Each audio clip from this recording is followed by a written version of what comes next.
All the second stage tanks now pressurized. Astronauts report it feels good. T-minus 15 seconds. Guidance is internal. 12, 11, 10, 9.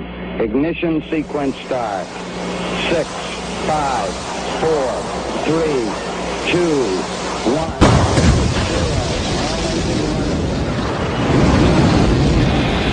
Torpedo to the jugular. This is Honey Badger Radio. Radio with bite. Hello and welcome to HBR Talk 368. UN Women. Oh, the huMANosphere. I'm your host, Hannah Wellen, here with Nonsense Annihilator, Lauren Brooks, and the personification of perceptivity, Mike Stevenson, along with the Doge in charge, Brian Martinez, who is working hard in the background to make sure we can have both a vertical and a horizontal YouTube stream, because YouTube does everything they can to make it hard to do this stuff. But in the meantime, we have an interesting show for you. We are still on the same article, but we're going to jump around a bit because there is a link in this article that I kind of investigated, and It explains a lot about this so-called research. But before we get into all of that, we got to do what we got to do. As always, Honey Badger Radio dishes out a smorgasbord of thought-provoking discussions, and as experiences both recent and long past have demonstrated, the provoked thoughts are fighting back. They've made it clear that for people like us, relying on third-party payment platforms like Patreon to fund our work is treading on thin ice or building our house in the path of a rapidly growing wildfire. And I know that the President of the United States has done something to address that. And I've had people saying, you got to change your spiel, you got to change your spiel. No.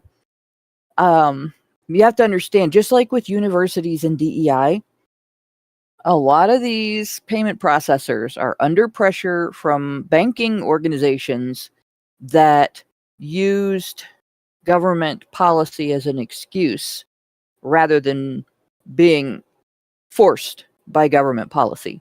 So now that the policy has changed, they will simply find a workaround to continue doing the same thing. They just won't call it what they were calling it before. And so we are still at the same risk. It'll just come from a different angle, and it's quite likely that it's probably going to blindside a large number of people who think that they're safe now because the president said they couldn't do what they were doing before in the way they were doing before. So we do still strongly encourage our supporters to switch at least their support for us to feedthebadger.com, the most stable way to help us out. And if you want to tip us directly instead of relying on any social media platforms tip jar, the link for that is feedthebadger.com/justthatip. And we already have one from Richard Bier, which I will read momentarily. But first, as always, the same risk applies to our social media platforms, which is why you should further provoke the thought police by tracking our thought-provoking discussions on honeybadgerbrigade.com, where you can find your way to all of our content, as well as a link to feedthebadger.com in the drop-down menu at the top of the page. And our super chat from Richard Bier was for $5, and it is specifically for Brian, but I'm going to read it for all of us because it's kind of interesting. I was looking at it before the show. It came through at 6:37 p.m. And I remember this movie. I saw it as a kid, which is really not, you should not let your daughter watch this movie, just for the record, right? So Richard Bier gave us $5 and said, Brian, I have to apologize for some incoming brain rot of the weapons grade variety that might be brushing up against being a violation of the Geneva Conventions, but Allison did request that I find something for her to react to. One of the videos actually has her referring to I'm assuming the person making the video, referring to the movie Pretty Baby featuring Brooke Shields as a documentary. I don't know, Lauren, do you remember that movie? I never watched that movie. I've heard people talking about it, but I never actually watched it. It was really something. My synopsis of this movie is essentially this. All right, you have a hooker. It's a bad way to start. Just saying. Right, you have a hooker living in a brothel, and she works as a hooker, right, in the brothel. And there is an artist that is living in the brothel. He paints the hookers, and like that's his subject matter is making them look all Renaissance and shit, and raw and all that stuff, right?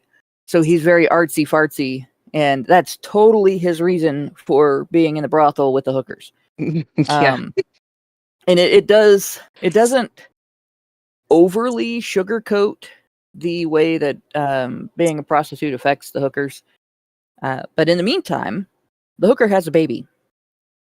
And the father wants nothing to do with her because she's a hooker, which is pretty understandable. So the baby grows up in the brothel, and that's Brooke Shields' character. Brooke Shields was like 13 or 14, maybe even younger, 12 when she played this part. Like she was a kid when she played. Like there was a little girl also that played the part for a few scenes. But in any case, the mother then abandons her in the brothel and goes off with some guy. So she's raised by the hookers in the brothel and the artist. And she gets to, I believe the movie portrays it as like 13 or 14 years old. And they sell off her virginity to the highest bidder. She is literally paraded around the brothel on a platform held by the other hookers. Jesus. And she's now officially a hooker because she's officially old enough. And this is very carefully portrayed in a way to demonstrate how bad it is without violating any censorship laws and stuff. So it upsets her being put into that situation upsets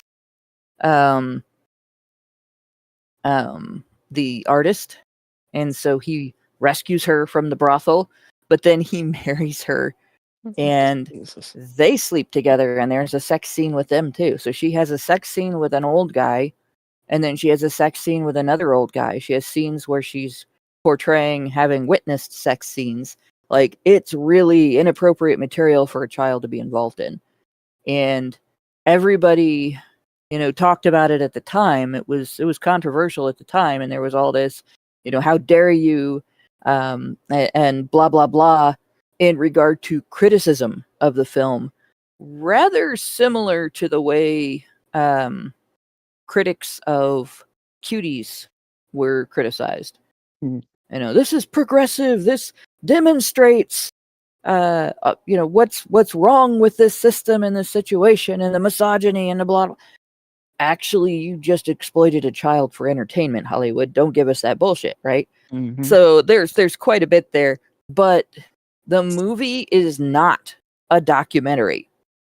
It's still, because it is a movie, and it is not it's not raw footage of a real environment with real hookers and real pedos and all that shit, which would be a horrible documentary, but it would probably have a lot of impact. But it glosses over a ton of shit that if you just showed it like it would be in real life, if it was happening in front of you, audiences would have been absolutely horrified. Nobody would have accepted it. It would have been immediately a cause for arrest of a whole bunch of people.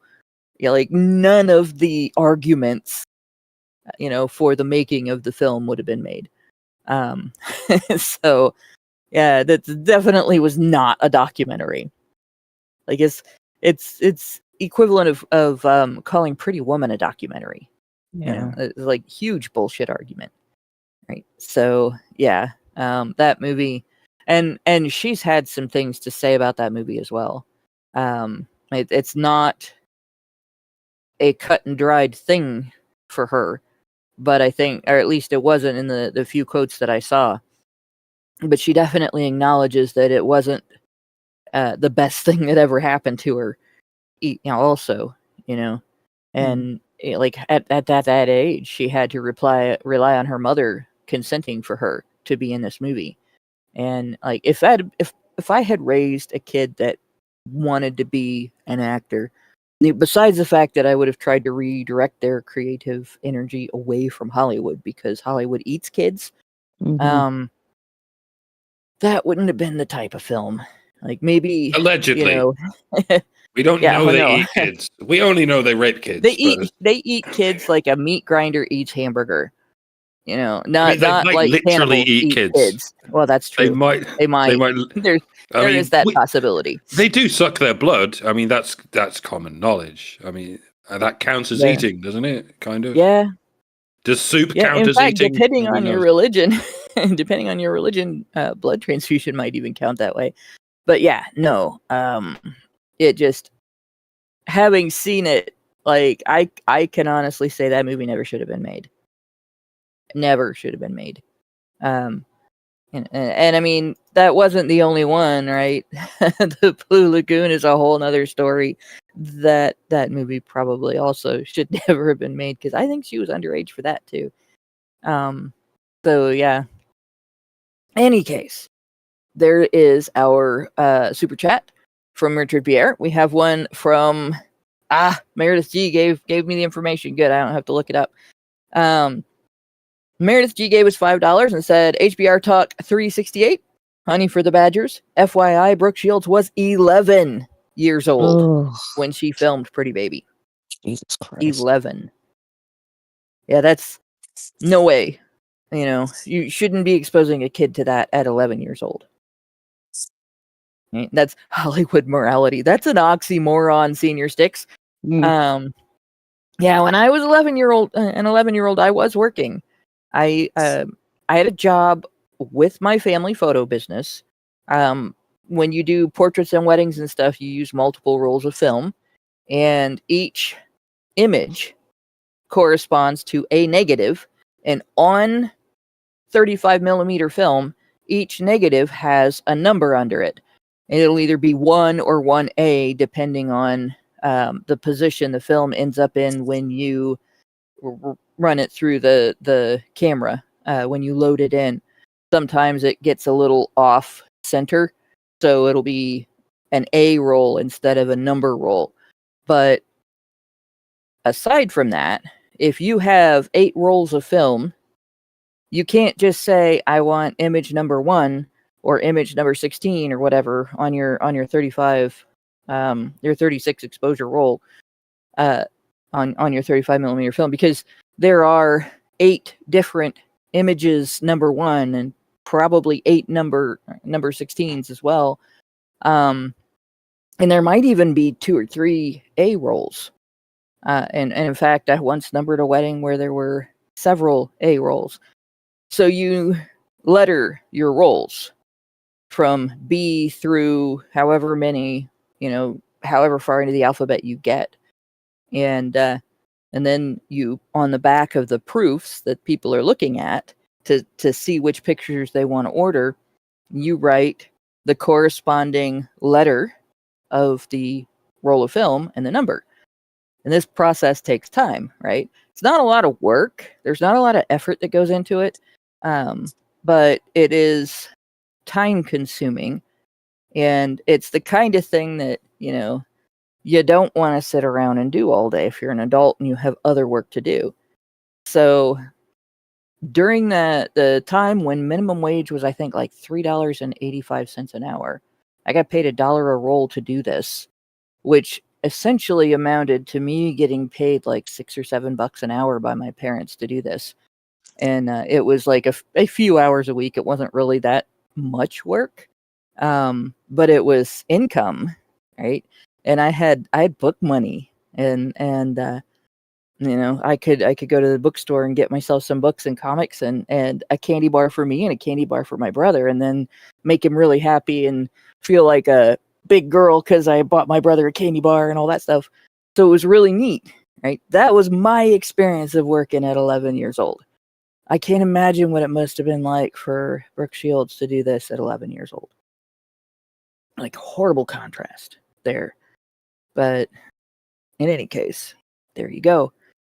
And of course, I will say that did foster a bit of workaholism in me because I got the I can earn money bug real early there. But I mean, a lot of boys do that too. They get paper routes at 10 years old, or they start mowing lawns at 11 or 12 years old, and it's the same thing. Look at all this money I got. $20. I can buy.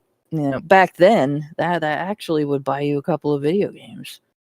Mm-hmm. So, but all of that said, we are going to get into some swampy shit today. This is nasty stuff. So if you thought, the discussion here too was the worst you were going to hear, no. So we have been looking at this article, UN Women Explaining What the Manosphere Is, right? And we just finished learning about the stereotypes that women in the manosphere, promoting myths and hierarchies that hold women back, and their surveys and blah blah blah. So now they're going to talk about data. See, they can't just make these claims, right? They got to prove it with data, but they're not going to give us the data. They're just going to tell us where they got the data. So here they tell us that Equimundo found that 40% of adult U.S. men surveyed, and half of younger men say they trust one or more men's rights, anti-feminist, or pro-violence voices from the manosphere. So let me explain what they did there, okay? If I were to say to you, feminists and pedophiles do this, or think of that, or 1 in 4 women trusts feminists and pedophiles for their opinions about male sexual experiences, would you say, now, wait a minute, why are you associating feminists with pedophiles? But that's exactly what they did there. They trust 1 or more, quote, men's rights, comma, anti-feminist, comma, or pro-violence voices. Like, these things are not equal. These things are not the same.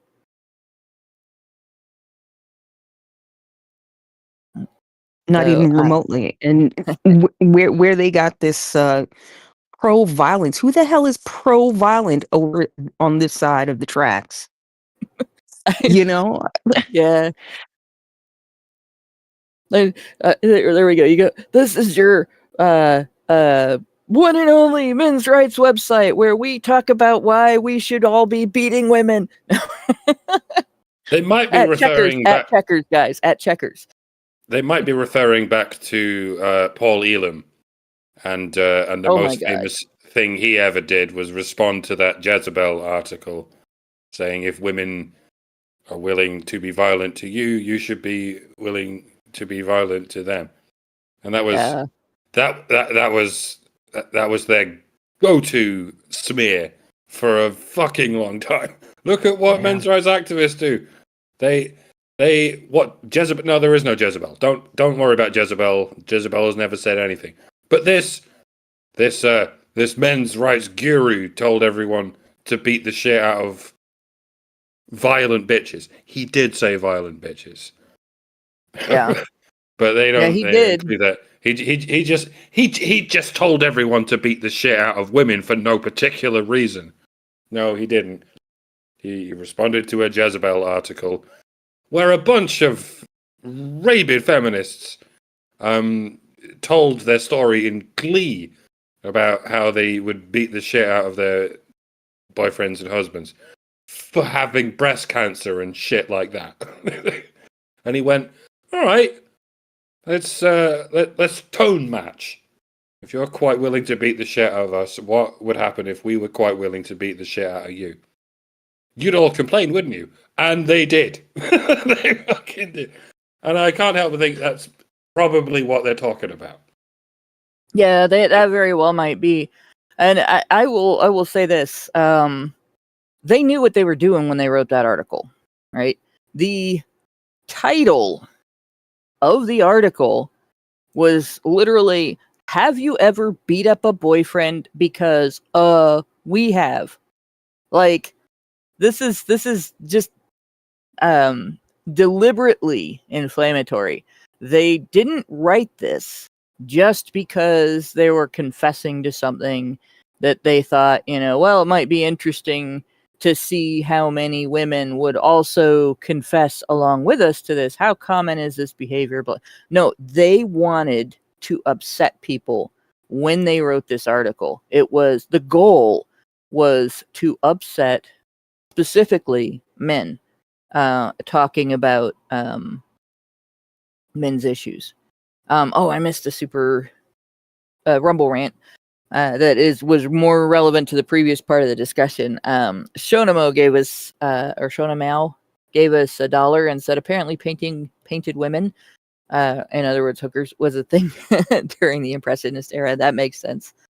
So Jezebel was referring to a piece printed in Psychiatry News about how men shouldn't be overlooked as victims of domestic violence. Pointed out, that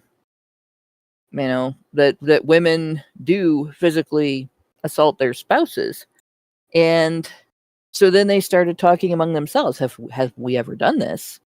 And they all gave instances where they had done this, and one of them actually was, like,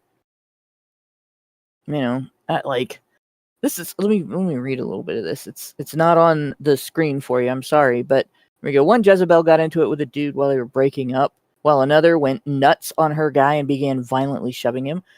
One of your editors heard her boyfriend flirting on the phone with another girl, so she slapped the phone out of his hands and hit him in the face and neck, partially open-handed, which means she punched him and slapped him, but they couldn't, they had to minimize it. Another editor slapped a guy when he told me he thought he had breast cancer. And then, in parentheses, okay, that one made us laugh really hard. And last, one Jez punched a steady in the face and broke his glasses. He had discovered a sex story she was writing about another dude on her laptop. So he picked it up and threw it. So he did damage to her property, and she hit him. And then they said he was totally asking for it, right? That is the entire article. There wasn't really anything else. They didn't say anything, to condemn or we shouldn't have done that or any of that. It was all just this confession moment. And that's what Paul was responding to. Like, imagine if a bunch of guys said that. And so, he wrote this satire where, he essentially said, all right, if women are going to beat up on men, then it's time to hit them back. Right? Well, the reality is, if there was no taboo, no one-way taboo, or if the taboo went both ways, one or the other, and it was enforced equally or not enforced at all, either girls growing up would learn what boys growing up learn, which is violence has consequences, and you don't engage in it if you're not prepared to handle those consequences. And therefore, your best approach to conflict is to try everything else before violence. Like, maybe not have to use violence at all, right? And if the taboo went both ways, you would learn that a consequence of violence is social condemnation and potentially legal condemnation, and therefore you should avoid it as much as humanly possible unless you are defending yourself against someone else's violence. And in both directions, the amount of interpersonal violence between the sexes would be dramatically reduced simply because you would not have one sex that thinks it's okay to use violence when they're angry, and the other sex being told you can't even defend yourself if they do that, right? And we're not going to hold them accountable, so you have no recourse either direction. That is disastrous, and it has been disastrous. And Paul's article talks about that and explains that very clearly. Also very clearly explains that what he says in the Bash a Violent Bitch article is satire. Like, he's not really recommending that guys do that, because you know what the consequences for that are. While women do not necessarily face legal consequences for assaulting and injuring men, men do face legal consequences even for defending themselves against an injurious attack by a woman. So don't take it as advice. Take it as a look at how people react to this article. This is the most reacted to article, by the way, on A Voice for Men. Nothing offends feminists more than the idea that it is not okay for women to beat up on men with impunity. The idea that maybe men might consider that abuse and respond to it as such. And the idea that maybe the public should consider, what if the sexes were reversed? Would you still tolerate this? So basically, nothing is more offensive to feminists than a challenge to their double standard between men and women regarding what type of behavior is okay. Yeah. And yeah, this clocks with that. You know, if their goal was to piss people off with that article, it damn sure worked. At least on me. Oh yeah. When I saw that, I was mad. Yeah. I can't imagine, right? Imagine being a guy and trying to talk to your girlfriend about having an issue that is primarily attributed to women. Now, there was a time when I was reading statistics on breast cancer, and they said 1 in 6 breast cancer patients are men. I don't think the number is quite that prevalent among men, but it does happen to men, and it is more likely to kill a man than a woman because it's more likely to go undetected, because people don't think men can get breast cancer. Mm-hmm. But men have all of the same types of tissue in the pectoral area that women have. It just doesn't develop the way women's develops, because men are not dosed with the hormones that women's brains dose them with. And men do not develop a need to nurse a baby. So you don't get tits unless you smoke a lot of pot and get fat. But you don't develop usable mammary glands unless something unusual is happening to you. And so people just assume that the ways that breast cancer develops in female breasts are never going to happen to male breast tissue. But you still have cells within that breast tissue that die off and get carried out and or reabsorbed, and then new cells are created. And the way cancer happens is that a bad copy is made when your cells are reproducing. And that can happen regardless of whether you are capable of nursing a baby or not. That can happen with that tissue at any point in your life during any repair or replacement of old cells. And your whole body does that. There's not an area in your body where you just can't get cancer. So even in the brain that doesn't really grow a lot of new cells, you can get cancer. So it's bullshit to just like get mad that a man might be worried about that, because if you have symptoms, you should be concerned. You should get checked out. It's probably not that much fun for a man to have a mammogram, It'd probably be, they probably would do ultrasound, because it's kind of hard to squeeze a pectoral muscle that doesn't have fatty tissue and stuff in the vice grip they put women's breasts in for mammograms. But it still would be important, because you still can die from it. It still can metastasize. It still can spread through your whole body. You can still develop other organ cancers from it. Like, the idea of slapping a man for having a concern like that is ludicrous. It's probably the most offensive thing about that article. All of the aspects are offensive, but that just really probably pissed me off the most, because that was a man making himself vulnerable. He was already afraid of something, because cancer is scary shit for everyone, regardless of age, race, religion, sex. There's no demographic in the world that is impervious or immune.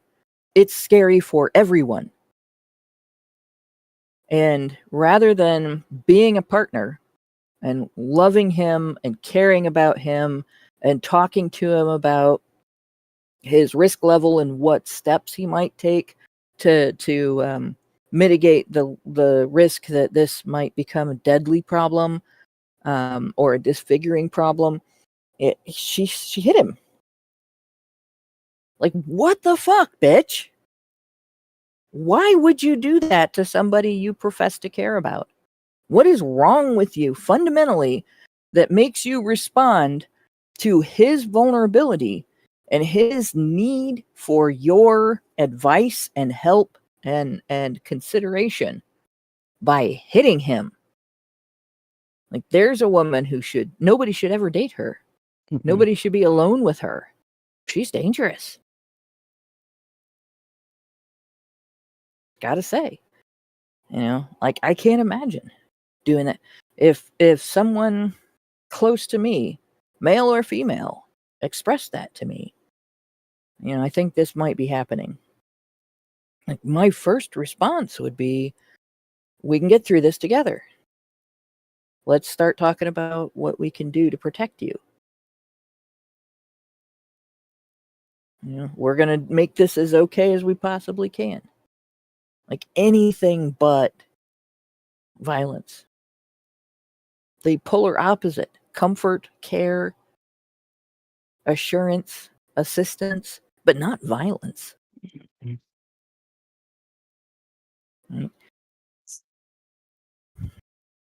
So if that's the pro-violence voice from the manosphere, like I said, that's an expression of entitlement among women to abuse men with impunity.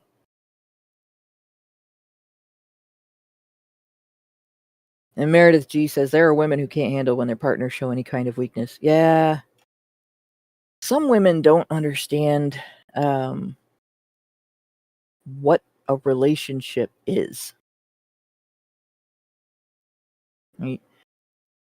If they're not invested in their partner's welfare, emotionally invested in, their partner's care and personal experience and so on, like, then they shouldn't be with somebody. Just be alone if you don't want to have any focus on, is this person okay? What can I do to make things better?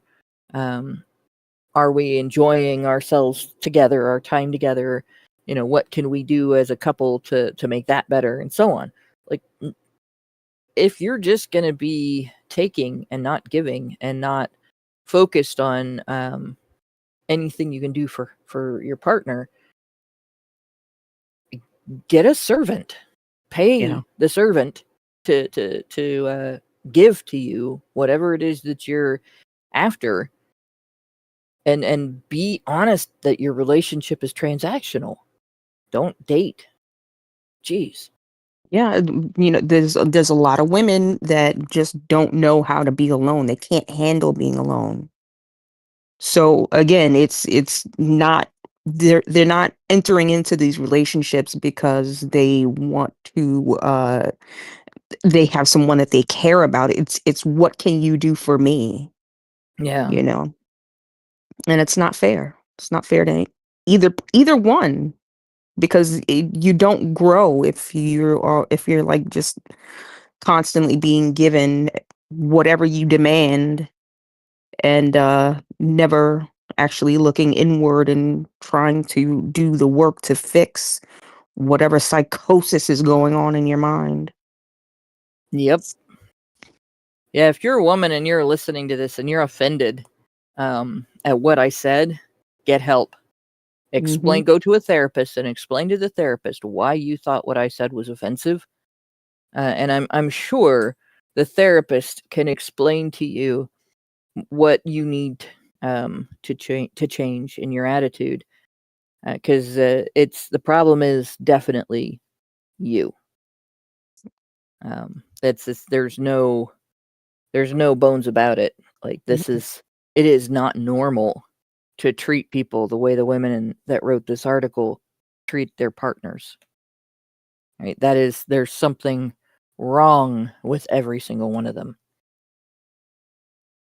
Yeah, that said, if your partner attacks your property and destroys it because they're angry with you, that might be a reason to leave the relationship if you're not married, and it's definitely a reason to get therapy if you're going to stay. Yeah. But it's not a reason to hit them because they didn't hit you. You should never use violence for anything other than a defense against a violent attack. So, going on with this, after they've poisoned the water here, which they've done repeatedly throughout this article, I will point out. Sense of safety in digital spaces. So, I gotta like we get one sentence in, right? I've been online since before the World Wide Web existed. Right? I have read all manner of fucked up shit. Because I've been online since before the World Wide Web existed. And I've also, once images began getting uploaded to the web, I've had the unfortunate experience of running across fucked up shit I never intended to see. And I will tell you that there is stuff that you can see on the internet that is emotionally disturbing and will cause a trauma response. There's nothing wrong with admitting that. I had an argument, for instance, with a pedophile where I proved to that individual that their claim that their proclivity is not asexuality but a predatory attitude resulted in them getting very angry, and they sent me an image. And I still have nightmares about that image. That was... I want to throw up thinking about it. So I contacted the FBI and I reported it to... At the time it was on Twitter. I reported it to Twitter. Twitter suspended me for a week for What? harassing the individual by reporting the comment. Oh my God. That sounds So about right. when you are mistreated in that manner, right, you are trying to do the right thing and you are wrongly accused of abuse for highlighting abuse. It's not traumatic, but there's a level of frustration and a sense of being wronged that goes with that. Very upsetting as well. So I still have a guttural reaction, gut reaction to that, a visceral reaction to that. I can tell you, I painted the walls blue with language when that happened, and I alerted the FBI that the Trust and Safety Commission at X was supporting the individual who sent me the image by suspending people who reported that. And I never heard back from anybody. And, now I know that at the time that happened, all the operatives within the FBI that had been investigating things like that had been redirected to the to promote the Trump-Russia conspiracy hoax. Mm. So, nothing got done. To this day, I don't know if that image ever was addressed by the FBI. Nobody ever contacted me, nothing. And there's a bit, because I was a victim as a child, there's a bit of trauma associated with that too. All right. So to acknowledge that, yes, that can be emotionally traumatic, right?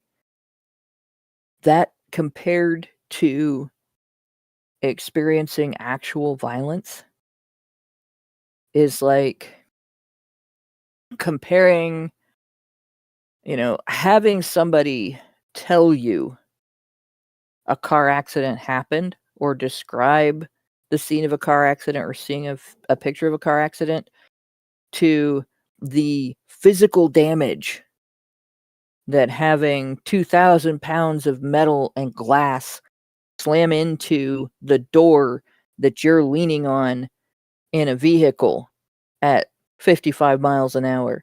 There is a huge difference. Right? One of those things is I can get up and walk away from the computer. My legs aren't broken. I'm upset. I can go talk to somebody. I did actually go talk to somebody about that because it was very upsetting. And there's a lot of processing that I went through over not being able to do anything to protect those children and to help those children. That's a really helpless sense to realize that somebody is suffering like that and scared, and there's nothing you can do. Mm. Like, you've done everything you can, and it's in somebody else's hands, and you have no further power to stop what's happening to them, or you don't even know if it's happening now, or if it happened 10 years ago and this image is 10 years old, right? So it's not the same to experience that trauma. And it doesn't have the same permanent lasting effect. Yes, that image will never go away. Yes, thinking about it makes me sick. No, I haven't had the same kind of damage from that as I had from being molested. And I wouldn't in a million years equate the damage that I experienced from that to what those kids experienced from actually having it done to them and having it photographed, and then knowing that that picture was out there for the rest of their lives if they are still alive. So this idea of safety in digital spaces, all right, there should be expectations of how people will behave toward each other anywhere and everywhere. And there will always be people who will violate those expectations, and we should always be aware of that.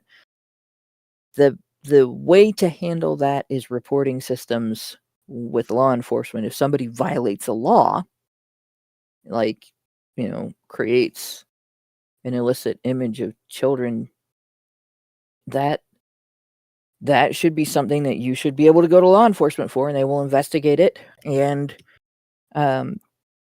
if they're able to trace it back to the person who sent it, and social media and other websites where people are allowed to post things should cooperate with tracing that back, because it is children that are being harmed.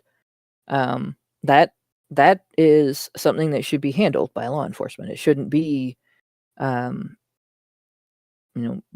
this idea that you can't talk to people because these things happen, and you can't criticize people politically because these things happen. That's safety in digital spaces, in my opinion. And the other end of that is the laws that are being promoted now to control digital spaces in the name of protecting children from predators. Right? Guess what I did to protect my kids from online predators? I bet, Don't let 'em go. yeah, there was a certain age prior to which they were not allowed on the internet at our house. And when they were allowed, when they finally were allowed, it wasn't in the privacy of their room away from mom and dad. Right? It wasn't on a phone where we couldn't see what was going on. Well, back then the phones didn't have the same capabilities, but their computer screen faced out into the room, and we could see and hear what they could see and hear. And so if somebody started pulling any shit, we would know. If they started going where they shouldn't go on the internet, we would know. Mhm. And the point of that was to protect the child. Right? That is what parents are supposed to do. There isn't anybody else who can do that for your child. There's not a program, there's not a government agency, there's not moderation, none of that can achieve that level of protection. And if you're an adult, you should be able to do that for yourself. Right? But in any case, just that's my speech on that. Like, I'm so tired of people acting like the protection for your safety and your experiences and your children in a setting that is accessed from your living room or your office, your phone, your devices, your property, should be somebody else's responsibility. It's not. So they said, he for she found that the majority of men, 69%, and women, 72%, are concerned about sexist rhetoric they see on social media. That's it. Sexist rhetoric. Safety in online spaces. No, it's not about avoiding CP. It's not about avoiding gore. I've seen my fair share of gore, especially back in the day when Google searches and stuff like that, or before Google, when it was, Yahoo and Lycos and all the other sites, didn't block websites that just put up 10,000 keywords to direct you to their site full of pictures of motorcycle accidents where somebody got beheaded. Rotten.com. Yeah. You look up a recipe for how to make zucchini bread using a giant zucchini instead of a bunch of little zucchini, and you discover that you're watching somebody drop their toenail clippings onto another person's genitalia while they do unspeakable things. Like, what does this have to do with zucchini? Like, yeah, that was not fun. And what does this have to do with online misogyny? Yeah. If the majority of men, 69%, giggity, and the majority of women, 72%, are concerned with sexist rhetoric they see on social media, does that not mean that men and women are both concerned with sexist rhetoric against them? Or is this article just depending on the common notion that sexism, according to the dictionary, means misogyny? Because the dictionary does say sexism is defined as bias against a certain gender, especially women. It does say that in many dictionaries, especially women, which is a sexist proviso, a sexist constraint, a sexist pentameter, especially women. Like, I don't know what they're trying to say to us. Are they trying to say that, men are also concerned with sexist rhetoric, and by that we mean rhetoric against women? I think that's what they're trying to say. I don't know why they would say that unless they think that's what we're trying to get. What they're trying to get across, that men and women are equally concerned, almost exactly equally concerned, with sexism against women. I think that's what it's about. I think they're just neglecting the very idea that there is such a thing as sexism against men. Because otherwise this point wouldn't make sense. Yes, I'm very concerned about content online that's sexist against men. That's why I have forged a career in pushing back against that bullshit. But well, the answer to your question is that this link that they supported that with here, one global study. Oh no, that's the wrong one. He for she. Okay. Risks of online violence. So that's great. If they're talking about sexist rhetoric. All right. Yeah. Fair world for women and girls. And International Women's Day. So this basically goes to the IWD website. It is clearly not to the original article, but that tells you right there that it's all misogyny. They're all concerned about misogyny. They're not talking about misandry. They're not talking about #KillAllMen. They're talking about go make me a sandwich. they're not talking about I am the table. Give me all the Gibbs. I will never give you any of the Gibbs. They're not talking about that. That's not sexist rhetoric. That's just normal. Nope. They're not talking about the women that go on Twitter and say that men don't deserve the same legal recourse if they are sexually violated because they can't get pregnant. And therefore their bodily autonomy doesn't matter. They're talking about the sexist rhetoric in quotes where you say, you know, if she grabs a guy by the shirt and drags him off into another room and goes in there and fucks him, that it is then unfair for her to say that she did not consent, even if he didn't ask whether or not she was okay with what she was doing to him. Right? That's sexist, according to these people. But it's, according to these people, not sexist to say that men's bodily autonomy doesn't matter because they can't get pregnant. It's just transphobic. Yeah, so here's another thing about this, though. All right. So now that we have determined that it is 69% of men and 72% of women are concerned about online misogyny, which is what they're really saying here. All right. That's the majority of both sexes. All right. So you patriarchal bastards are fucking it up again. Okay. You are not supposed to care about this in large numbers if you're going to be the patriarchy of feminist imagining. Stop that. Bad patriarchy. Just saying. Like this idea that we're in a sexist environment, that women are subject to a constant battery of sexist attitudes and all that bullshit. Kind of undermined by the claim that not only are 72% of women concerned about this, but also 69% of men. Right?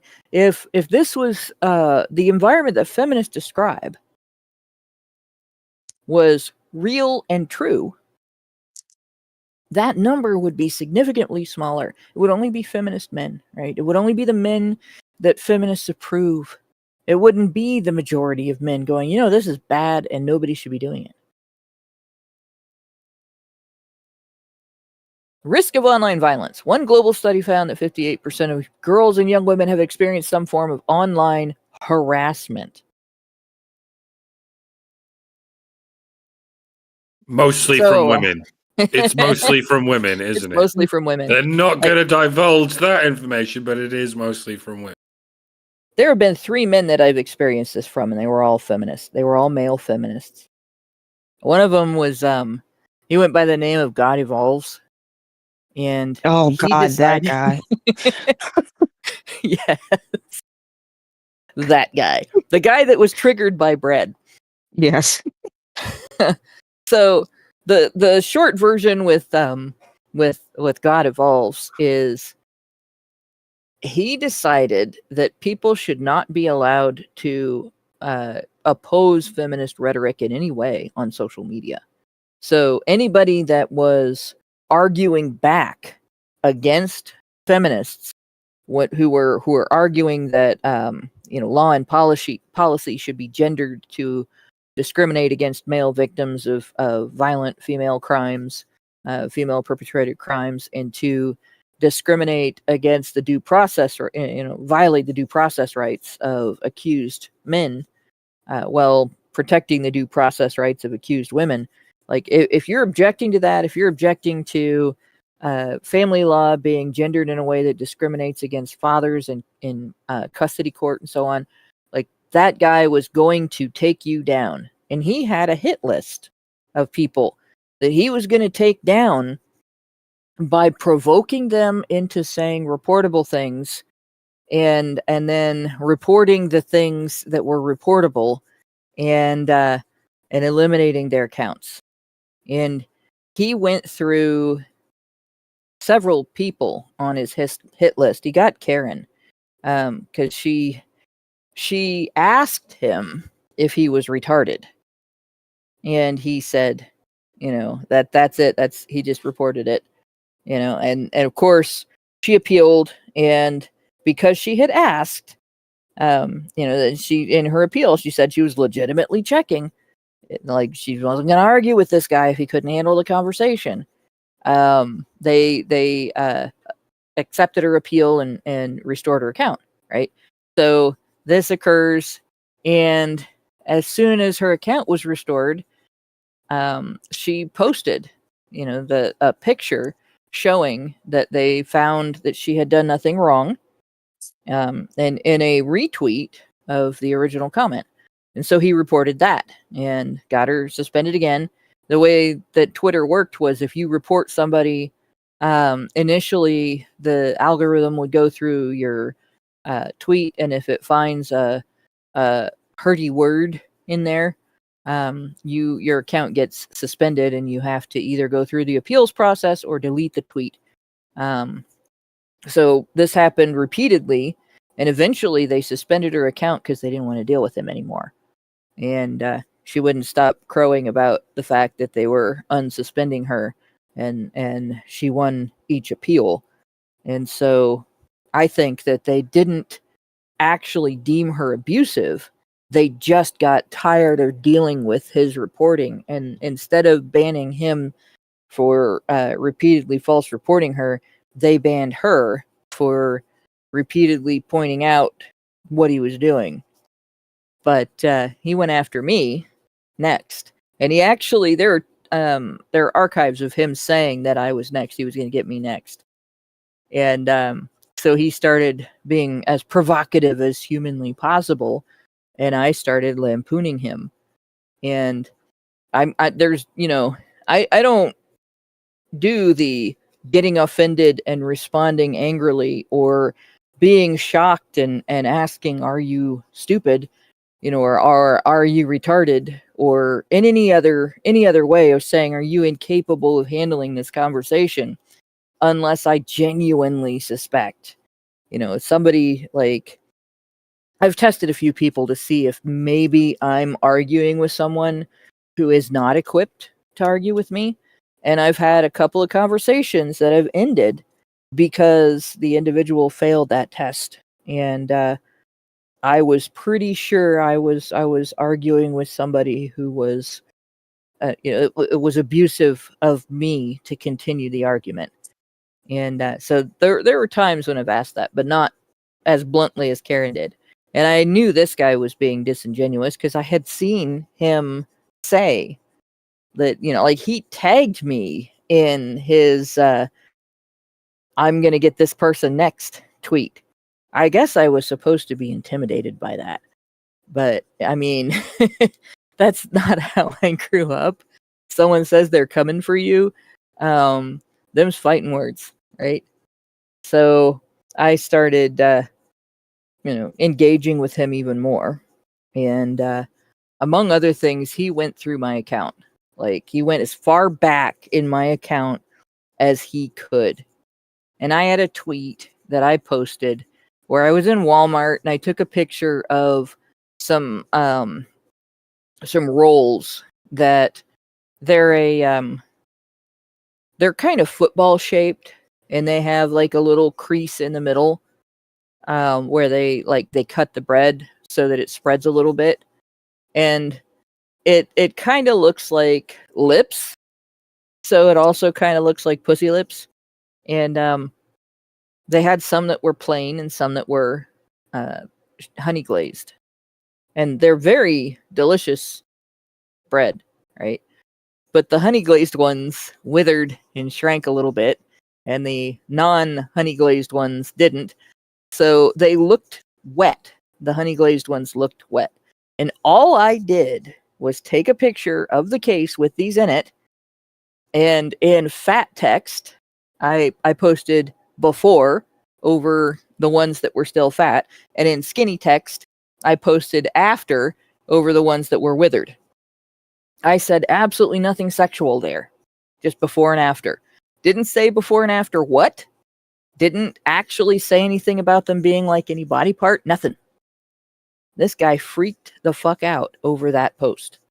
And I just, like, he actually retweeted it. Tell me this isn't about the vaginas of young women who have had sex.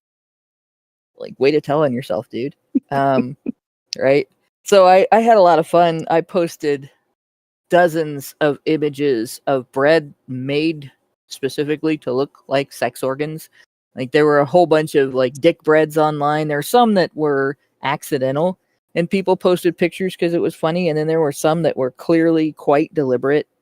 Dick bread, boob bread, all kinds of weird looking. And he just continued to freak out. You pervert! What's wrong with you? Blah blah blah. So Yeah, finally, I posted a tweet. You got triggered by bread with the images, right? And he reported that, and it didn't work. And I ended up getting him into a knockdown, drag-out argument between something like 26 people. And he started being openly aggressive toward everybody in the thread and said a bunch of racist shit to one of my black followers. So the next day he was gone. yeah, he picked a fight with the wrong people. That's for sure. Yeah. Try it again in Twitter 2.0, my dude. See what happens. Try it again in Elon Musk's Twitter. You might fare better. We'll see what happens.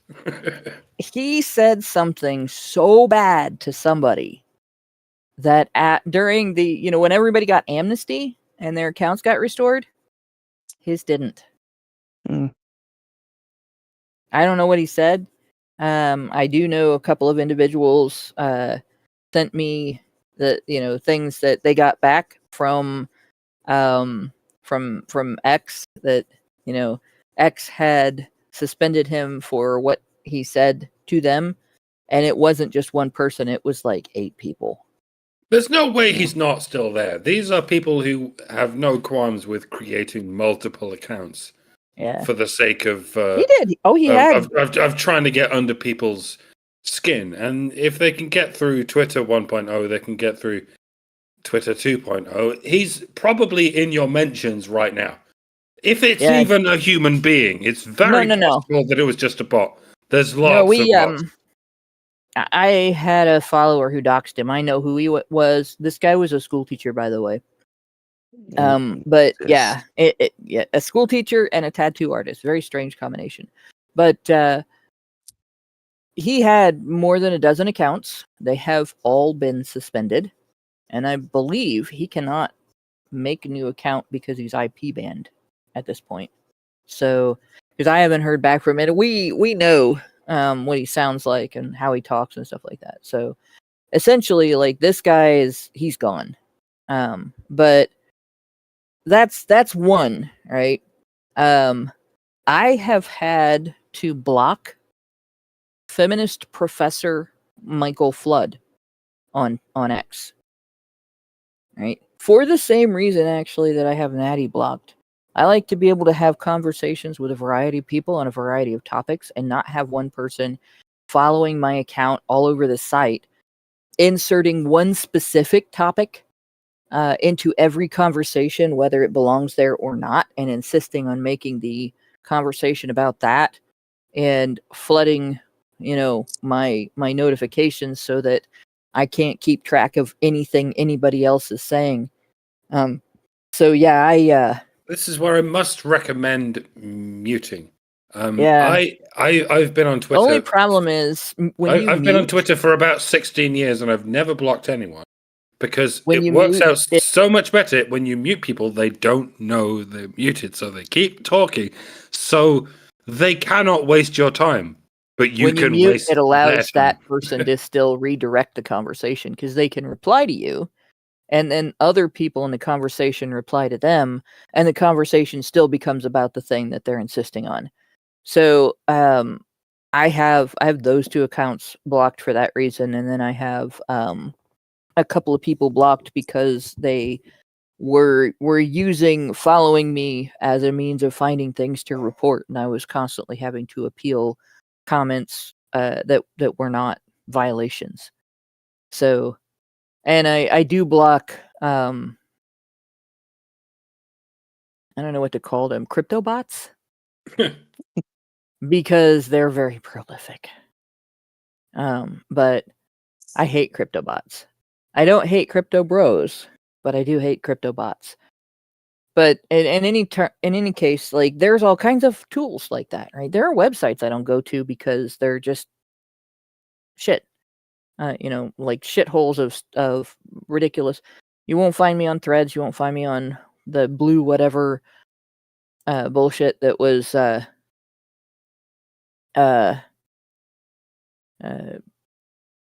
the alternative to Twitter and Mr. stuff Blue like that. Sky, please Blue tell us Sky. Blue Sky, why. yeah, whatever it is, right? Blue hair, Twitter. You won't find me there. There have been a couple of social media sites that people have invited me to, and I've gone in there, and like 90% of the discussion is just absolute misery, and it doesn't matter whether it's political or not. I'm like, I don't want to do this. Bye. You guys enjoy. But this I can get involved with because I have the tools to have the conversations I want and not have the conversations that I think are a waste of time. Right? And it takes a lot for me to decide something's a waste of time. So this idea of online violence, like you can't avoid that for the most part. And yeah, you're going to run into stuff. Like it still once in a blue moon, I will run into accidental gore. Even with the highly curated internet that exists today, right? And you don't really want to see gore. So, I learned not to go back to that place again or not to click on that link again or whatever. But And there if is no such thing as online violence. I wouldn't and even if consider it online violence that individual sent me that horrible picture. Violence and is physical. if there is such a thing as online violence, then you must also concede that there's such a thing as broadcast violence. Now, first ask, what is online violence? Well, it's when it's people say things about a particular demographic that is detrimental in some way. All right, well, then there is such a thing as broadcast violence. What should be done about people who are not just putting shit on YouTube or social media that can be found if you click on it? Consider what's happening with broadcast television and broadcast newspapers. Like that's being particularly broadcast television and radio. It's already in your home. It's being beamed into your home through electromagnetic waves. It's in your home already. And this is why people were so cagey about it for so many decades. You have to be very polite when what you're saying is being broadcast into every house in the nation all the time. They might not be picking it up, but it's in their house anyway. So that means you're very much a guest in their house. The signals that you're broadcasting are guests in their house. So you have to be as polite as possible. Far more polite than anyone on the internet has to be. Because you can't pick up any information from the internet unless you click on it specifically. Whereas broadcast television, all you have to do is turn on the fucking television. And it's immediately in your face. And what do we get from broadcast television? Is it misogyny? No, they're doing their utmost best not to be misogynistic, but they don't give a shit how misandric they are. So for all this shit you're talking about, what misogynistic shit is happening on the internet, as and when you click it, you might want to ask yourself how much misandry is being broadcast into your house. It's right there, right now. The electromagnetic waves from broadcast television, they're in your house right now, just waiting to be received by the television you have. Does anyone give a shit about that? I would say to you that you should be. Because for all the shit you talk about, the misogyny that goes on online, on demand, and only on demand, there's 10 times, 100 times as much misandry going on in your television and in the electromagnetic waves that are being broadcast into your home right now at all times that will only give you one side of the story. And it's men oppress women everywhere and always have. And somehow, that's okay. That in almost every country across the world, state-sponsored and state-regulated media is practically forcing everyone to believe that women are victims of life and men are their oppressors. And we're acting like this is normal. But it's not. It's typical. It's very typical. It's what governments do. They just naturally gravitate to this idea that men oppress women everywhere and always have. And it's just perfectly fine. It's just perfectly fine if you transmit this message that men oppress women everywhere and always have. You transmit this message to everyone's home, at all, to everyone's television, to everyone's radio, and indeed to everyone's internet. And this is perfectly fine. This is perfectly fine. Yeah, men oppress women everywhere and always have. That's... Why would we not tell people this? It's obviously true. I can't even odd even. I can't even begin to even odd even. I should stop. Well, you do have a point, though. Feminists describe it as online harassment. If a woman posts some misandric bullshit online, such as the claim that I addressed recently that men are dangerous because X% of convicted rapists are men, right? And of course, I went through and used Grok as a calculator to figure out what percentage of the general population in the United States is represented by criminal convictions for rape, or even the broader incidents that feminists attribute in their statistics on unreported rape, right? Even if you take that into consideration, what percent of the general adult male population is represented by those statistics? And it's less than 1%, right? So more than 99% do not behave that way. So if more than 99% of a group does not behave a certain way, should you assess your risk level within that group based on the less than 1% that does? Or should you attribute to the group at large the characteristic of not behaving that way?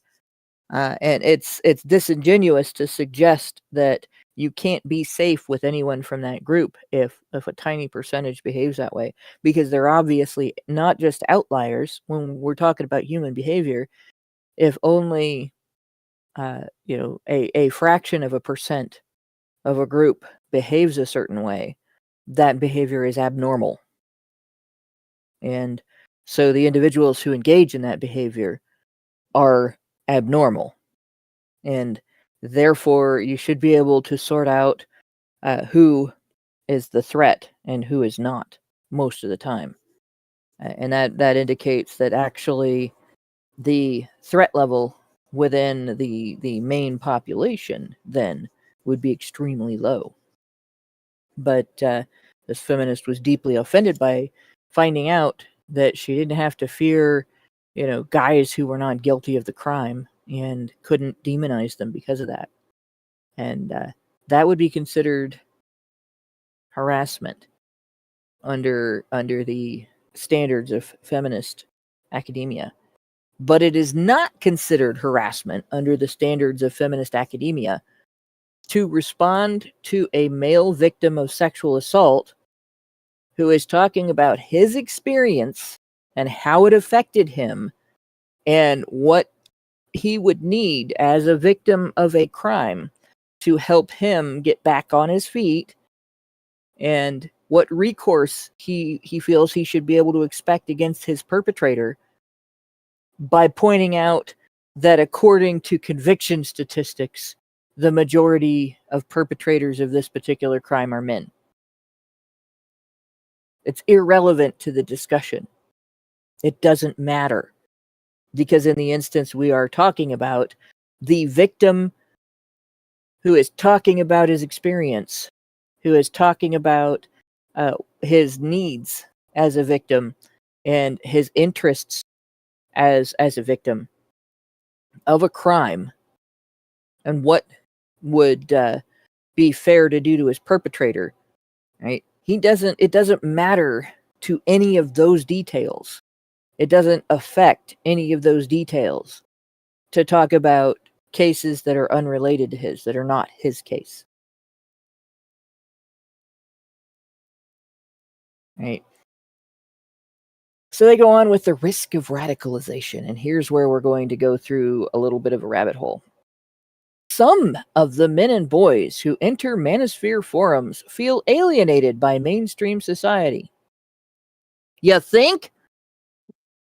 Might it be because you're telling them online that it's not the same crime when a woman does it because a man can't get pregnant, or that it doesn't matter if she stabs him because he's bigger and stronger and he can take it, or that a father whose heart is broken because the mother is keeping him from seeing his children is just being abusive and interfering with her parental rights. Right? Maybe they're alienated because you're alienating them. But no, how dare they feel that way? And of course, that doesn't alienate them. How dare you have self-interest and emotions related to it as a human being? So even if relatively few users, they say, travel down rabbit holes to more extremist content, extreme due process rights, research from the Institute for Strategic Dialogue suggests the pathway is there. So now, when I saw that, I thought, that's an interesting name. What the fuck is the Institute for Strategic Dialogue? Right? Obviously, institute, we know that means an organization that considers itself to be somewhat academic, right? And strategic clearly means using logic and reason to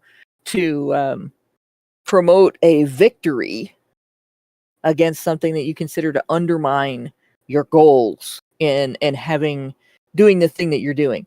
Strategic is a battle term. It is your pathway to overriding your opponent or running your opponent over to defeating your opponent. Right? It's not neutral.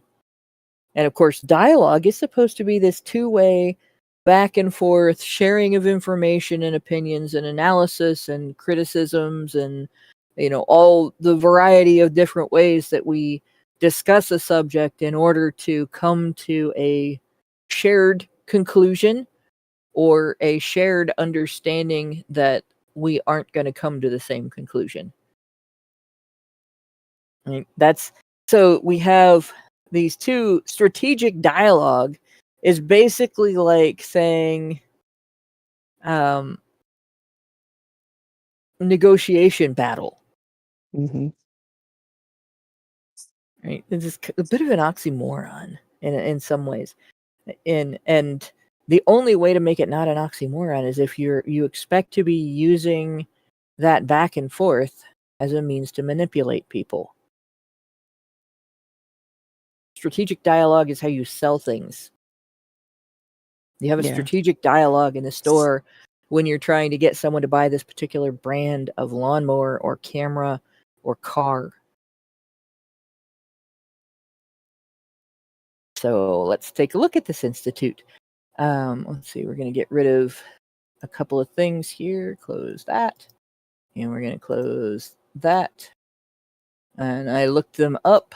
And so the Institute for Strategic Dialogue, they have this list here in their menu.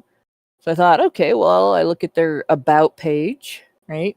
Their About page doesn't have a list, a sub-list, subheadings. It just goes to this page that, there we go, powering solutions to hate, extremism, and authoritarianism. But it doesn't really explain what that means. Just says it. And there's this, so there's a thing there. I never clicked on that.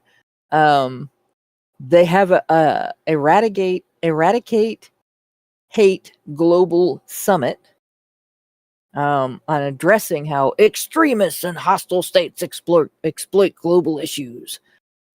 So you can sort of get an idea of their position. The place from which they are critiquing is the presumption of extremism, the presumption of hate, and the presumption of authoritarianism. So it says they're dedicated to safeguarding democracy, which democracy has become a communist dog whistle for using essentially brute force attacks similar to the hacker type of brute force attack, except in terms of politics. So brute force political attacks to override broad swatches of the population in terms of their individual rights and their boundaries. By reversing the rising tide of global polarization, extremism, and authoritarianism. And their description of this: the mobilization of extremist groups, hate mongers, and conspiracy networks is increasingly amplified online by authoritarian states and hypercharged by social media products and algorithms. So what are they saying here? This is essentially saying that social media sites and governments are not doing enough to shut up people that these people disagree with. The resulting go ahead. It's the trust and safety board all over again, just on a larger scale. Very much so. The resulting mainstreaming of extremism and rise in authoritarianism pose a threat not only to public safety and national security, but also to democracy and human rights around the world. Their response our response since 2006, ISD has been at the forefront of analyzing and innovating solutions to weaponized hate, state, and non-state information operations and extremism in all its ideological forms. Since 2006, that's scary. Not quite all. They were in this before. all its ideological forms. You're kind of ignoring a lot of them, aren't you? Yeah. Fucking authoritarianism. Quite a lot of that happened roughly 5 years ago, didn't it? Mm-hmm. And we don't hear much about that anymore from the powers that be. They don't go like, remember what happened 5 years ago? Do you remember the authoritarianism? No, it's not. No, the authoritarianism is men existing. As long as men exist, we have to deal with this authoritarian crisis. Yep. But if any men express any libertarian ideas, well, they're just a bunch of fucking lolbuts, and they're misogynists as well. Like, how bad does it have to get, people? Like, how much shit does this government have to put us through while they're telling us that women are better than men? Like, These, yeah. how much shit do we have to put together before we notice that the more feminized the government has become, the more authoritarian it has become? And not even in a good way. It's authoritarian in the sense of safety trumps freedom. You could say that there's a form of authoritarianism where freedom trumps safety, and yes, that could be feasibly undesirable, but we haven't seen much of that. What we've seen is safety trumping freedom. And pardon my balls, but I don't think that's the fault of men. I think it seems to be women who push for safety and men who push for freedom. And the worst kind of authoritarianism comes from, well, women pushing for safety. Because it's conceivable that men pushing for freedom could become authoritarianism. If you can find some way in which freedom means authoritarianism. It generally doesn't work that way. Safety equals authoritarianism. And that's why we found ourselves in this predicament, because we gave the earth to the hoes. And what the hoes want is safety at the expense of freedom. And that's how that's how we got ourselves into this predicament. Because we gave the earth to hoes who want safety and who do not give a shit about freedom. And they end up getting neither. Exactly. Interestingly, these are people that will call you authoritarian if you tell them that they are not entitled to reach into your wallet and take your money to pay for their abortion. Right? They don't consider it authoritarian to tell you that you cannot, on social media, express objection to their intentions to reach into your wallet and take your money to pay for their abortions. That's freedom for them from being harassed for their sexual choices, right? And their reproductive choices. And it doesn't matter to them that what they are saying is that they have the right to confiscate your property to fund their lifestyle. But you don't have a right to object, because they will use the issue of what specific lifestyle choice they are supporting, and the claim of freedom to engage in that lifestyle choice as their vehicle for overriding your right to free speech. And that's happened all over social media. In fact, it has happened to the degree that if you happen to express your objection in the wrong physical location in the world, no, I don't think you should be able to reach through the government into my wallet and take my money that I worked for to pay for your abortion. Oh, look, there's a clinic over there. Hey, why am I being arrested? Right?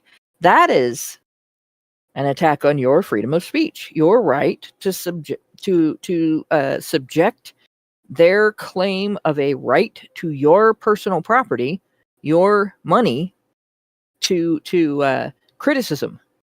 You have a right to subject that to criticism because it is a political advocacy. It is a form of political claim. The claim of a right to get into your earnings to pay for their lifestyle choices is a political claim. It uses government force to do that.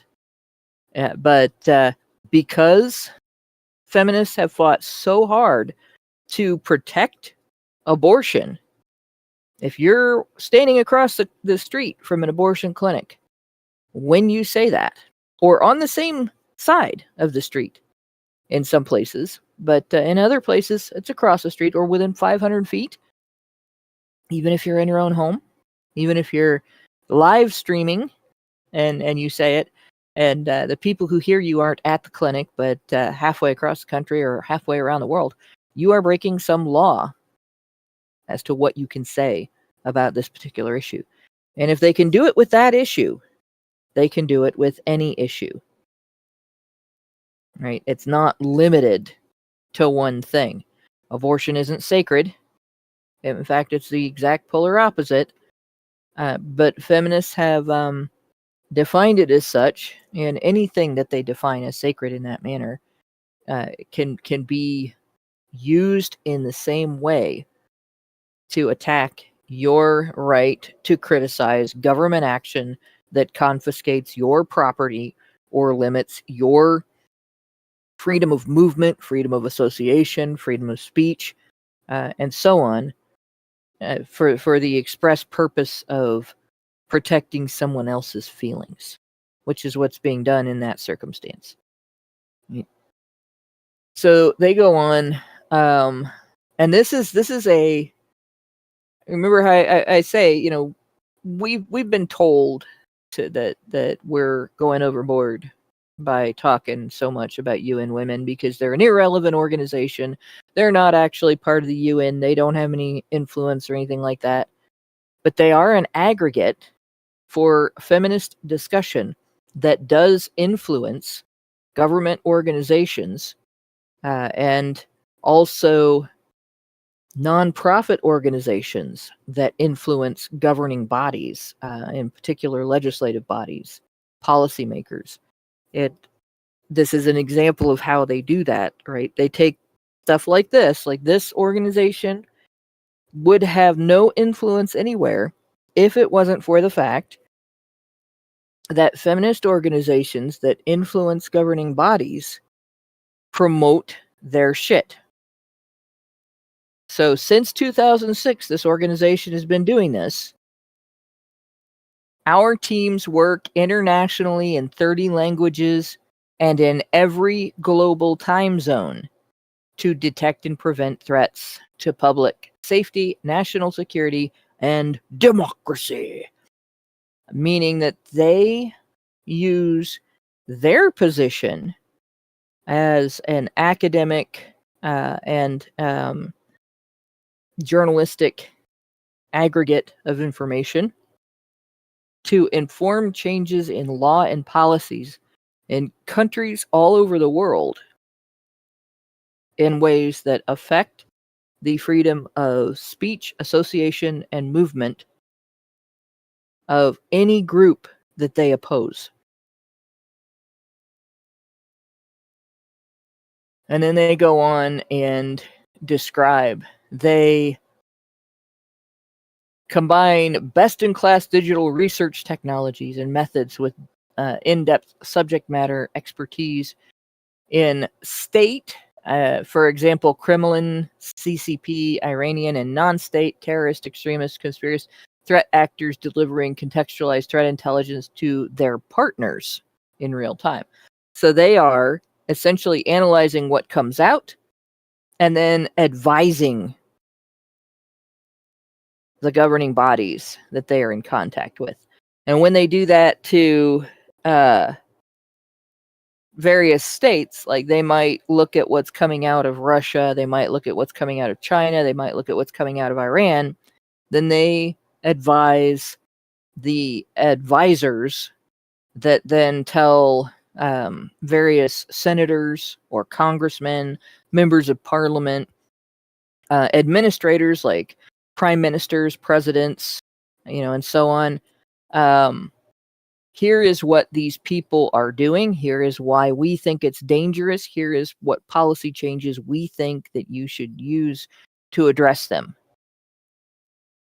And we know from experience with previous administrations that these administrators and legislators are listening to groups like this group and other groups like them.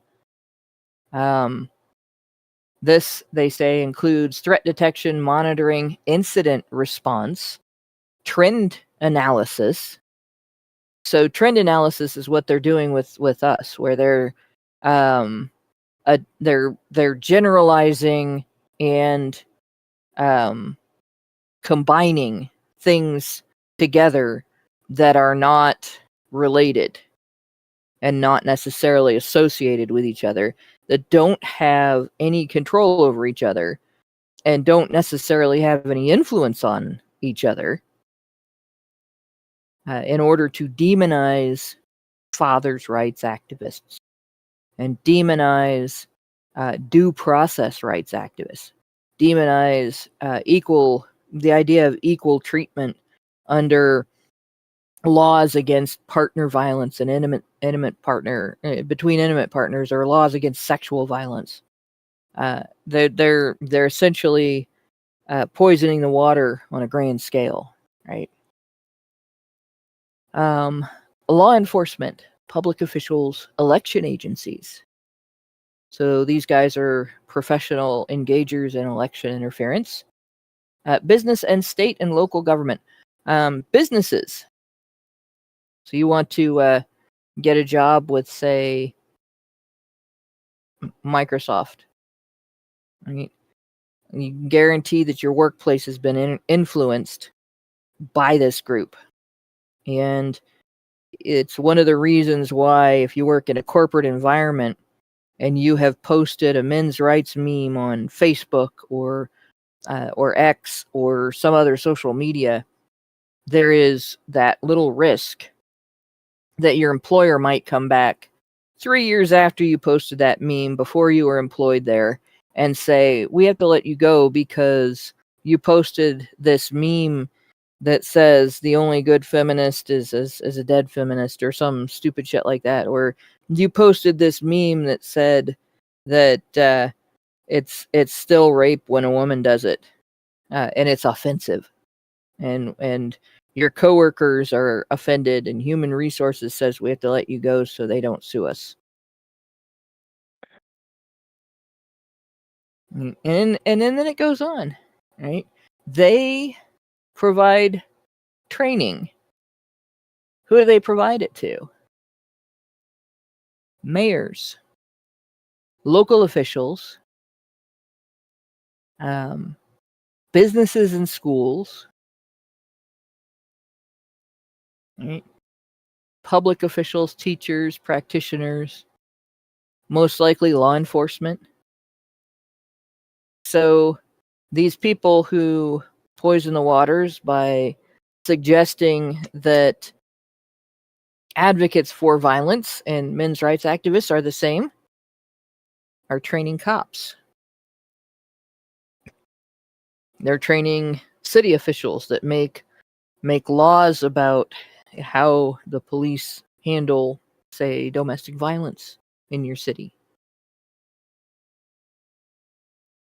Informing policy strategies, right? And this is, they have their language for this on evidence-based policies, but their evidence is, we based our research on these postulations that we took as gospel in the research, and then shaped the research around them. And so that's the evidence then, is that we got the predicted result, that we shaped the research to only be able to get that result. And here, you should make law and policy based on what we found. Right? We use our data and expertise to inform evidence-based policies and strategies that have the potential to achieve systemic change. This is government and corporate strategies. So again, they're approaching legislators, they're advising policymakers, they're advising the advisors of presidents and prime ministers, kings, right, and so on, in determining what constitutes extremism, which groups qualify as extremist groups, and what should be done about them.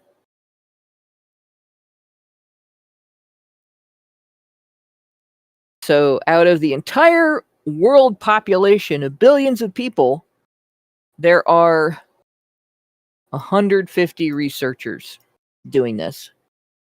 A group of 150 people is worldwide influencing what your government thinks of what you say about how your government treats you.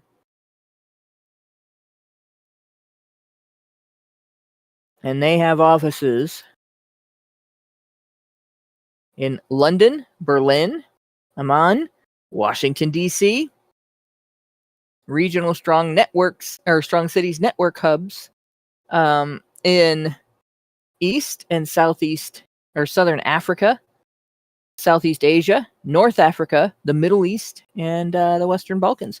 There isn't anywhere that is immune to this. Right? So that's who these people are. So what we do, right? I look at this. How do we work? Oh, wait. Can't find that out. There's no, as you'll notice here, when I go over here, we have an arrow cursor. I hope you can see this.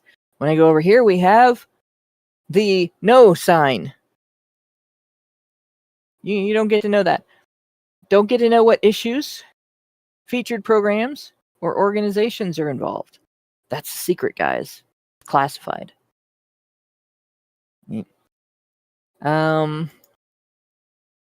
So how do you know their biases? Like, obviously, if you can't find out all of that, you can go look at their media. This is ISD in the media. And here we have, like, we skip down past some of the more neutral political stuff, and we have anti-migrant sentiment being an issue. So you cannot criticize any form of immigration, whether legal or illegal, or these guys will label you an extremist. Right? False flag theories are spreading faster and harming real victims. So conspiracy theorists are extremists, even though, of late, they have turned out to be right more often than not. So we looked at disappearance of community notes leaves ex-users more vulnerable. So they want more online policing of speech.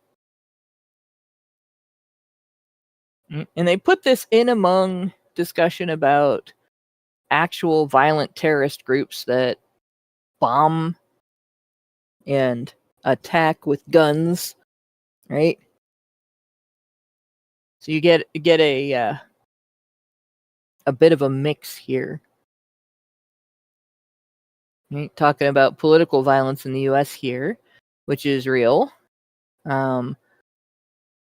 Information operations and AI to use among LA protests.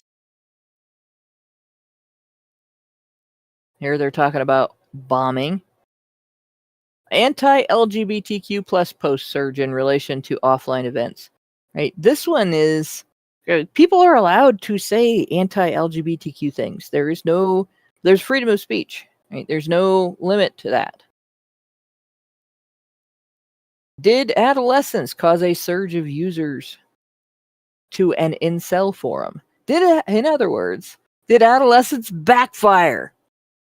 And of course, incel forums, they just assume those are misogynistic hellholes of terroristic threat. So you can see they have this sort of hot mix of various ideas about who should talk and who shouldn't. Where Various ideas about what could possibly happen with American politics in the future. And I'm sat here as a British citizen thinking, oh, you guys are talking about this like it's fiction. Well, yeah, no, and this is happening. This is happening right now in my home country. No, unironically. they're intermingling concepts like these people might bomb or have bombed various locations full of people with these guys are talking about looks maxing. Like, how are those two things in any way related, much less equal? These guys talking about looks maxing are talking about things they might do to themselves, like plastic surgery or washing their face, shaving their beard, dyeing their hair, getting a different shape of glasses, right? Oh my gosh, guys, that is exactly the same as strapping dynamite to your chest and walking into Parliament. Like, no difference at all. How dare you change the shape of your glasses to better attract women? You are exactly the same as somebody who, drove a truck full of fertilizer bomb up to a building in Oklahoma and killed a couple hundred children.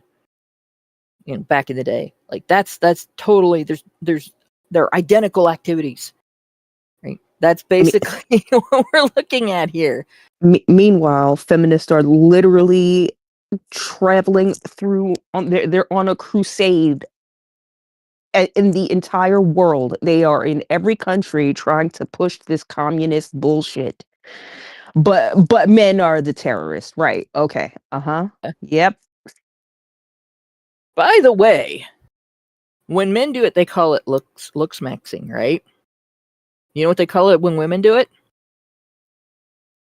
Normal? Any guesses? Yeah. Yeah, normal. Normal. Fashion trends, beauty trends. How many tutorials are there on YouTube for how to make your nose look smaller? How to make your cheekbones look perkier, higher, whatever. How to make your tits show better. Right? How to cover up freckles, how to accentuate freckles, how to apply fake hair so it looks like you have more hair than you really do. How to make your eyelashes look significantly longer and thicker. How to make your lips look bigger than they are. How to make your lips look smaller than they are. All kinds of ways to make your lips look more red and healthy than they really are. How to cover up dark circles under your eyes from allergies. And that's not to get into like the entire industry that is built around telling you that whatever the natural shape of your face and body is, they're wrong. And you have to fix it. Right? I'm not talking about circumcision this time. I'm talking about plastic surgery. But I mean, it's basically the same thing. Except that, plastic surgery is usually done by the choice of the patient. But yeah, when men do it, it's called looks maxing. And it's a threat because it's deceptive and it preys on their insecurities. But when women do it, it's a hobby. It's fun. They do it to make themselves feel better. It's not about getting looked at by you. Displaying one's tits all the way down to the very edge of the areola has absolutely nothing to do with getting one's cleavage looked at by other people. No, it's so that one can feel good about oneself. Because, well, it kind of falls apart there. But because, yeah, it becomes ridiculous when you realize it is the same thing that women are doing that women have always done, that women do all the time, and that women tell you you're not allowed to have any opinions about when they do it.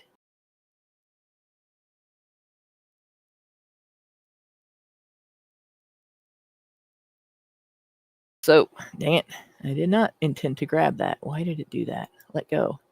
I bet I need a new mouse. All right, so this is the name of the report: Misogynistic Pathways to Radicalization, Recommended Measures for Platforms to Assess and Mitigate Online Gender-Based Violence. So we go back to this article. Remember that the claim, right?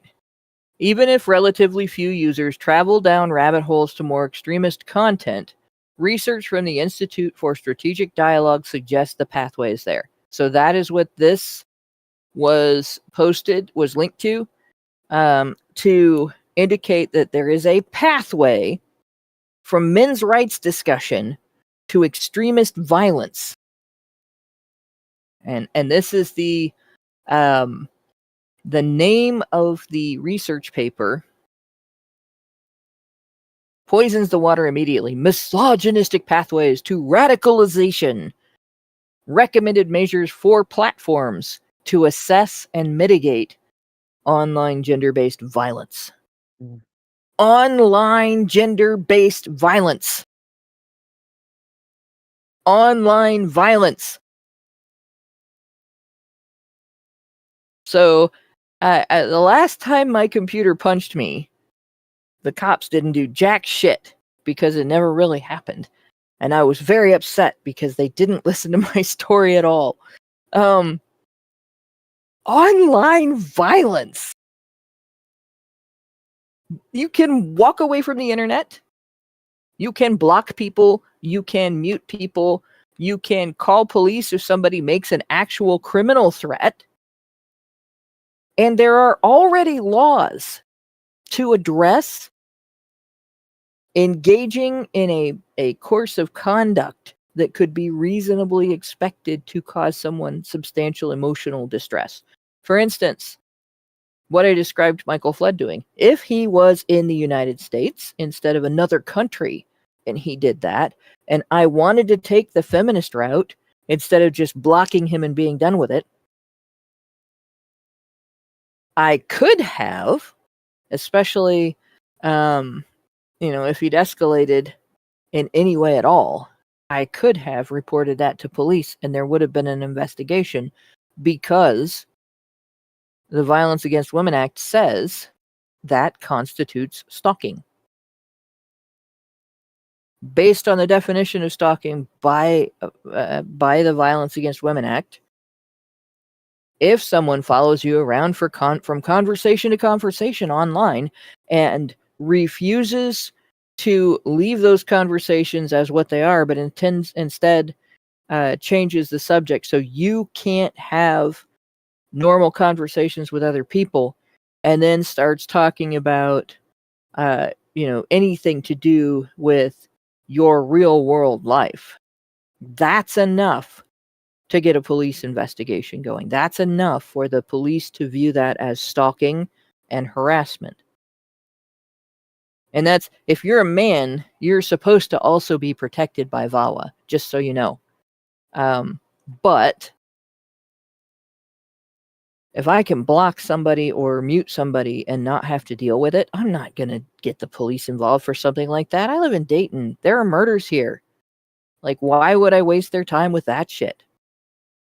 Right? Unless I think somebody's actually showing up to my place, I'm not calling anybody. I'm just going to block and move on. But yeah, gender-based online violence. This is like when I post that meme and tell somebody they've been slapped by a fish, right? So this research, I've skipped to a section. This is the research paper. And among the things that they used to decide how they were going to gather data and then assess that data was this set of definitions. And so when they made assessments and descriptions of what the data means, they were filtering that through these definitions. Senior Six. I will not describe what I have in my house in terms of weaponry to deal with an intruder, because my expectation is people should be concerned, and that's enough that they won't come in. But the way that our doors are here, you'd have to work pretty hard to get in here before the cops arrived and stopped you. So if somebody were to actually be threatening like that, my biggest concern would just be making sure that the cops had all the information they needed to handle the situation. So, in any case, so let's take a look at this. All right. And we're not going to worry about APIs, but extremism. They define extremism as the advocacy of a system of belief that claims the superiority and dominance of one identity based in group over all outgroups. Propagates a dehumanizing, othering set of mind, incompatible with pluralism and the universal application of human rights. Okay, so this is their idea of extremism, right? What extremism has been in the past is when a group decides that the difference between the way they think and the way another group thinks justifies using violence to silence or eliminate that other group. For instance, terrorists that use suicide bombers against their opponents. The Unabomber would have been considered an extremist because even if he had some talking points that would have made sense if he'd just discussed them with people, his method of getting his point across was violent. Bombing people is violent. Okay. Telling people to get back in the kitchen is not violent because they don't have to do it. I've been told to get back in the kitchen, and I continued to remain at my computer and talk shit back at the individual who said it to me. So that really was ineffective on his part.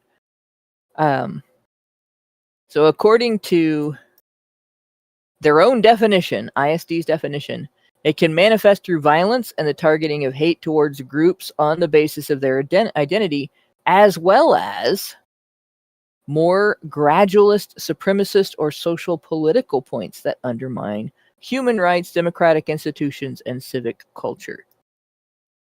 So the rough part about this is, if you don't have the same ideas as what constitutes a human right as these people, they will consider you an extremist. Right? So if you consider it to be a human right to retain ownership of your personal property unless someone gets you to agree to give it to them, sell it to them, loan it to them, or whatever, and they consider it a human right for someone else to confiscate some of your personal property to support their lifestyle choice of getting an abortion, you're an extremist for saying no. You're an extremist for disagreeing that they have a human right to confiscate some of your personal property. Or you're an extremist for suggesting that if they are going to take your personal property and spend it, you should have some say in how it gets spent. Right? This is a very weasel definition right here. Right? Then it is important to place OGBV, online gender-based violence, on the spectrum of extremism, as misogynistic content is used in the radicalization process. So, what is that saying here?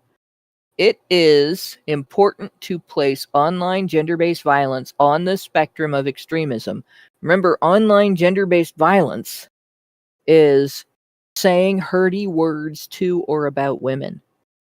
Okay? Online gender-based violence is defined down here, described as a subset of technology-facilitated based violence, or TFGBV, gender-based violence, which refers to any act that is committed, assisted, aggravated, or amplified by the use of information communication technologies or other digital tools. So basically, any communication device you use, that results in or is likely to result in physical, sexual, psychosocial, or psychological, social, political, or economic harm. So that's a long list, right? Physical harm is obvious. If you're injured, you've been physically harmed. Sexual harm. So what could happen online that would result in sexual harm? Have you ever been raped on Facebook? Not recently. Not horrifically. Like, my wallet was raped not too long ago on our local power company's website. I will admit that. We have the air conditioning awfully cold in here. and those motherfuckers wanted to make me actually pay for my electricity. What's wrong with those people? Oh, geez. Psychological harm. So I guess you could consider the pedo sending me the horrible CP image that they sent me. They could call that psychological harm because I was very upset about it. And it's fair to be very upset about something like that because you have a concern that a real child was injured and traumatized in the making of this, victimized, and what can you do to protect or rescue that child? You don't even know where they are, right? That's borderline harmful. It's upsetting. I don't think being upset is harmful. I think being upset is temporary. And even though the image is haunting, I can't honestly claim to have been damaged personally by it so much as that I find it extremely objectionable.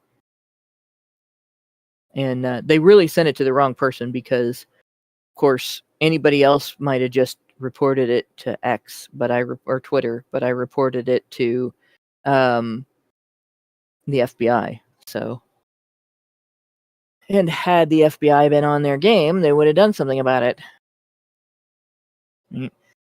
Social harm.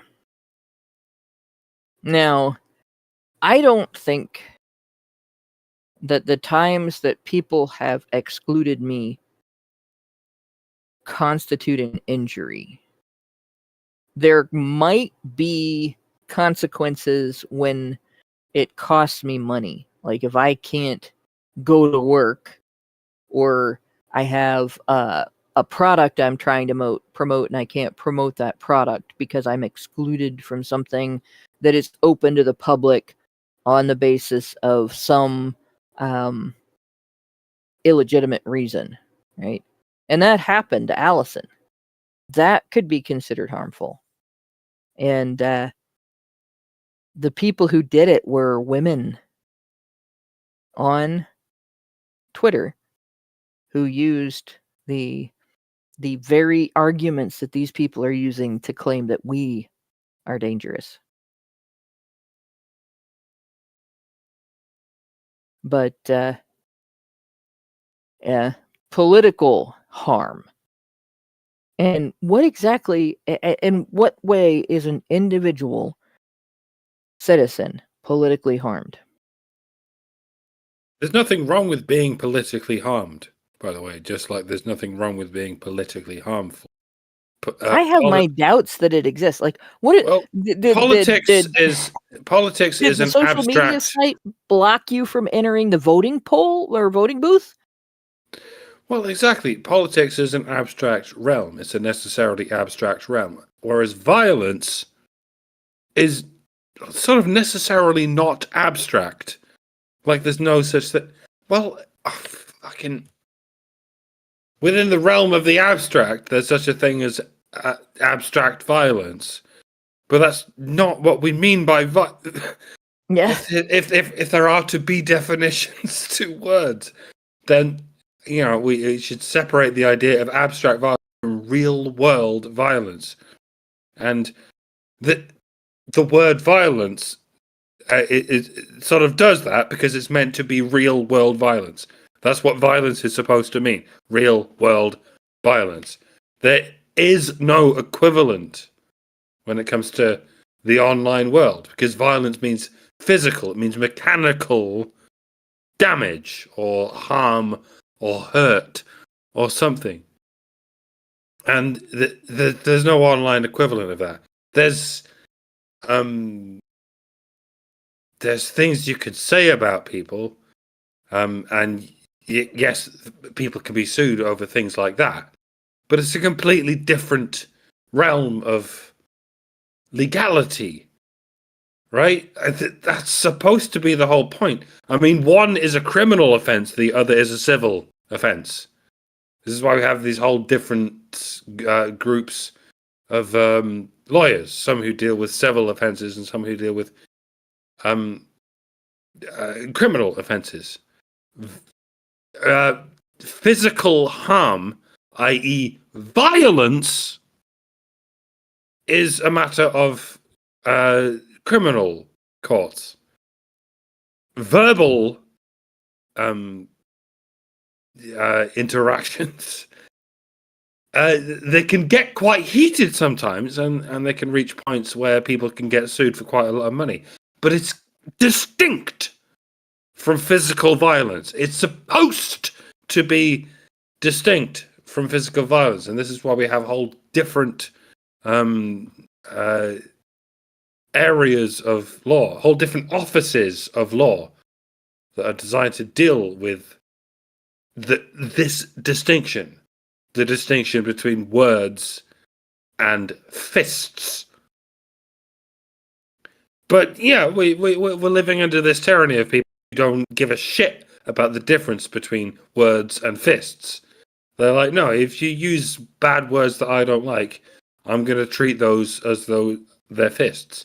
And if I use my fists against you, I'm going to treat those as nothing more than words you don't like. And it's, you know how it goes. I'm preaching to the choir, but you know how it goes. This is why we have two-tier justice systems all over the world, because if you're the good people, then you can punch people to death and it's nothing more than words. And if you're the bad people, you can say things and that counts as punching someone to death. You all know how it works. We're all living this nightmare right now, and it's great. It's fucking great.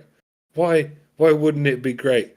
Whoever's operating this simulation, thank you for helping us live in interesting times.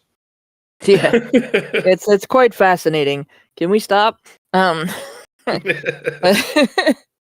Yeah, this is the interesting thing, the way they put this, right?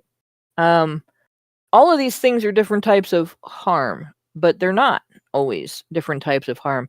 Like you can have social repercussions, and they can affect your relationships with other people, but you have not been injured, and there is nothing that you're entitled to that has been taken away from you under that circumstance. Right? Your property hasn't been stolen and your body hasn't been injured. You're not entitled to control how other people respond to you and react to you, aside from, expecting nonviolence. And having somebody tell you, no, I'm not going to be your friend anymore, is not violence. It might be upsetting, might even be traumatic, but it's not violence. It goes on and or other infringements of rights and freedoms. And this is an interesting broad spectrum thing because, again, if they deem it a right of a certain group of people to, say, invade your personal space. Let's say you build yourself a meeting hall for a group of people with a dedicated theme for your reason for meeting together. You have a subject matter, you have a goal, you have a set of ethical standards and so on, and you're going to do these things when you are in this meeting hall and nothing else. And someone who is not involved in that demands access and then wants to change what is being done in that meeting hall to their interests and their subject matter and their needs and wants. Depending on whether or not they are from a protected group, you might get told they have a right to that because of who they are, and you can't tell them no. Right? So your right and your freedom of association and deciding what you're going to do and how you're going to do it and who you're going to do it with is then overridden by their right to make you participate in their thing. And that might be women wanting to enter the men's locker room as reporters or join boys and men's sports teams, but with special rules because you can't hit a girl, you can't wrestle a girl as strenuously as you would a boy, you can't tackle a girl as hard as you would tackle a boy, and so on. Right? Women entering the workplace and suddenly deciding that the entire culture of the workplace has to change to accommodate their sensibilities. Things like that, right? You don't have the right or freedom to continue the associations you engaged in that environment prior to the woman's entry into that environment. You now have to change the entire environment to suit her sensibilities. And that is a violation of her rights if you don't, not a violation of your rights that she made you do that. Like, that's how weaselly and sneaky this is. Okay? So we go up here, we're going to look at one more thing before we stop for the week, and we'll continue with this next week. Their definition of the manosphere. The manosphere, right? Now, when I first started talking to men's rights activists online, as opposed to talking about anti-feminist issues offline with people around me, I first heard the term manosphere used by people within the men's issues spectrum to describe the men's issues spectrum of interests. So men who are defending themselves by going their own way, men who are defending themselves by vetting women very carefully for character and living particular types of lifestyles.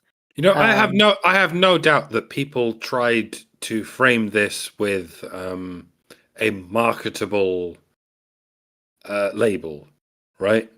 For decades, maybe even centuries, people have tried to market this with a marketable label, but they could never figure anything out. Certainly nothing that would be the equivalent of feminism. You can't just call it masculinism, because people would just be like, that sounds cringe and gay, bro. Fuck off.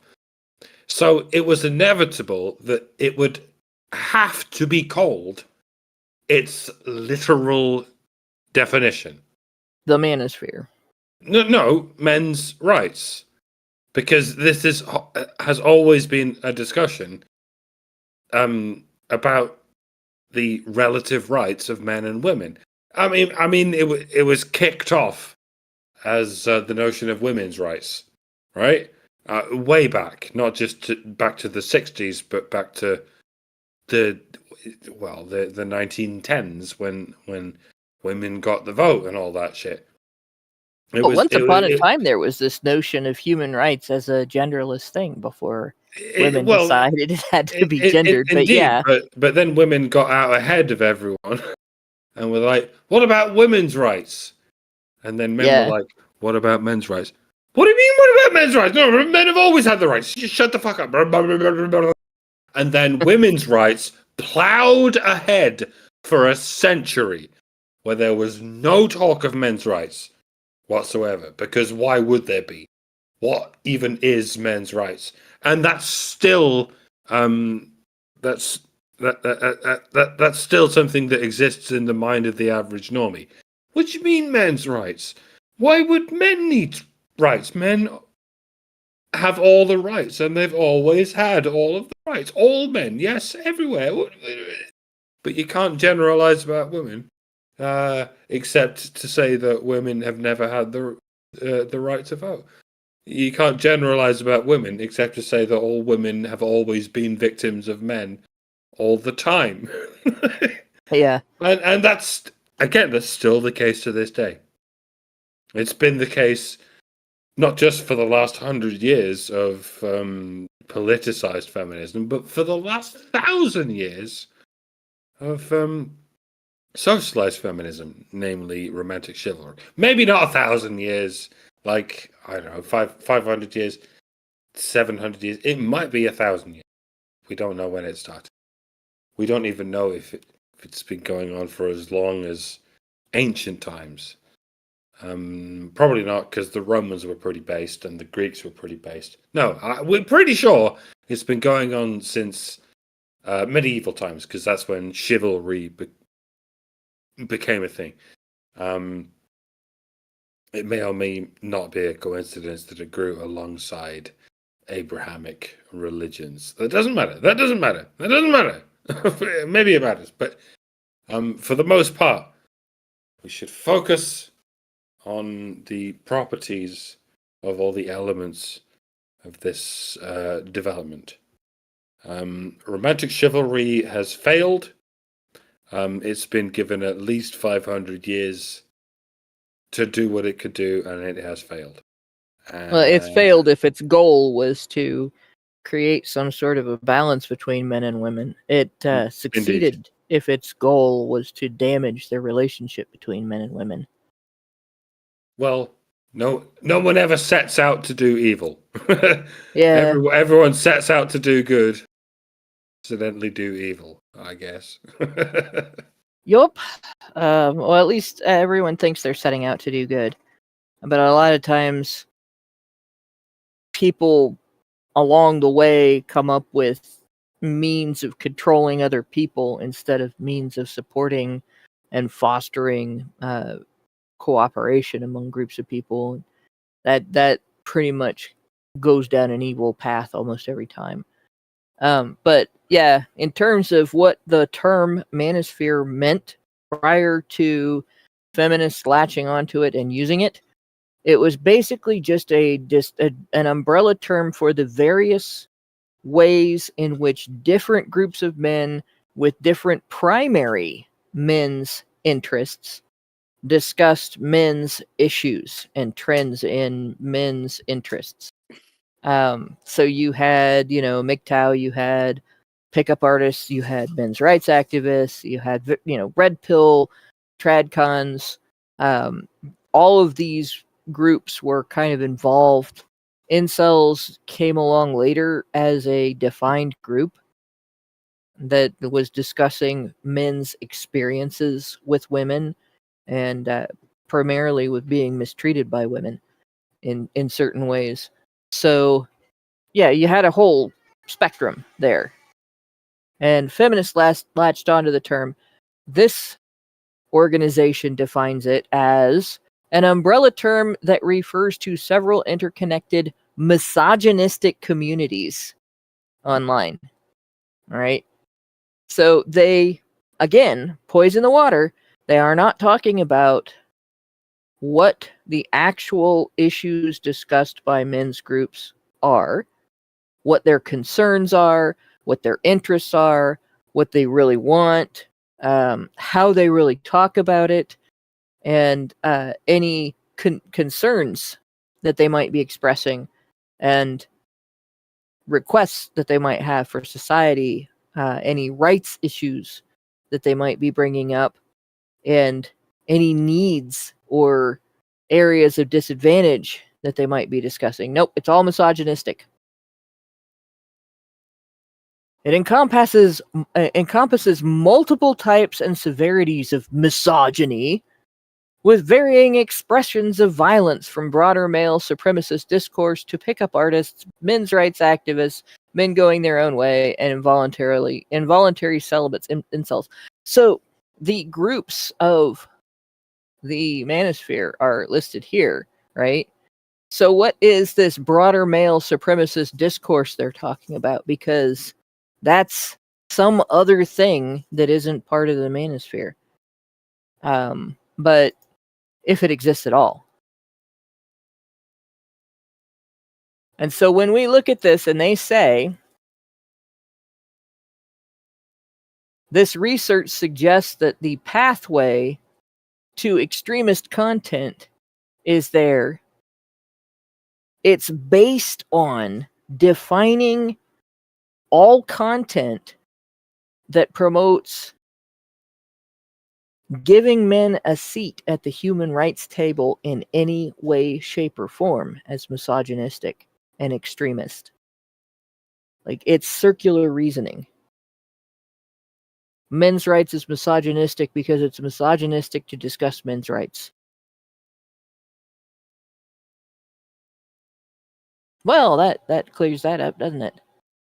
No wonder we're so hated. Because people hate us. Like, what?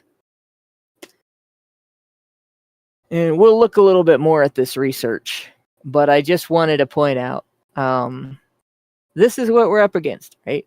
This organization that is an aggregate for other organizations to influence lawmakers, policymakers, administrators, corporate entities, government entities, educational institutions, and so on, has determined that discussing due process rights for men accused of crimes, discussing fathers' rights in family court, suggesting that male victims of intimate partner and sexual violence deserve compassion, is misogynistic because it's misogynistic.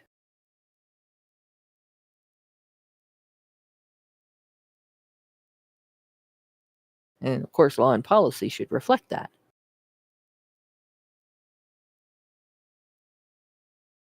And to facilitate making that happen, UN Women and Equimundo are studying the connections between online misogyny and radicalization so that we can better respond to these risks and prevent violence against women. This work, under Act to End Violence Against Women and Girls program, notice that this act is being used to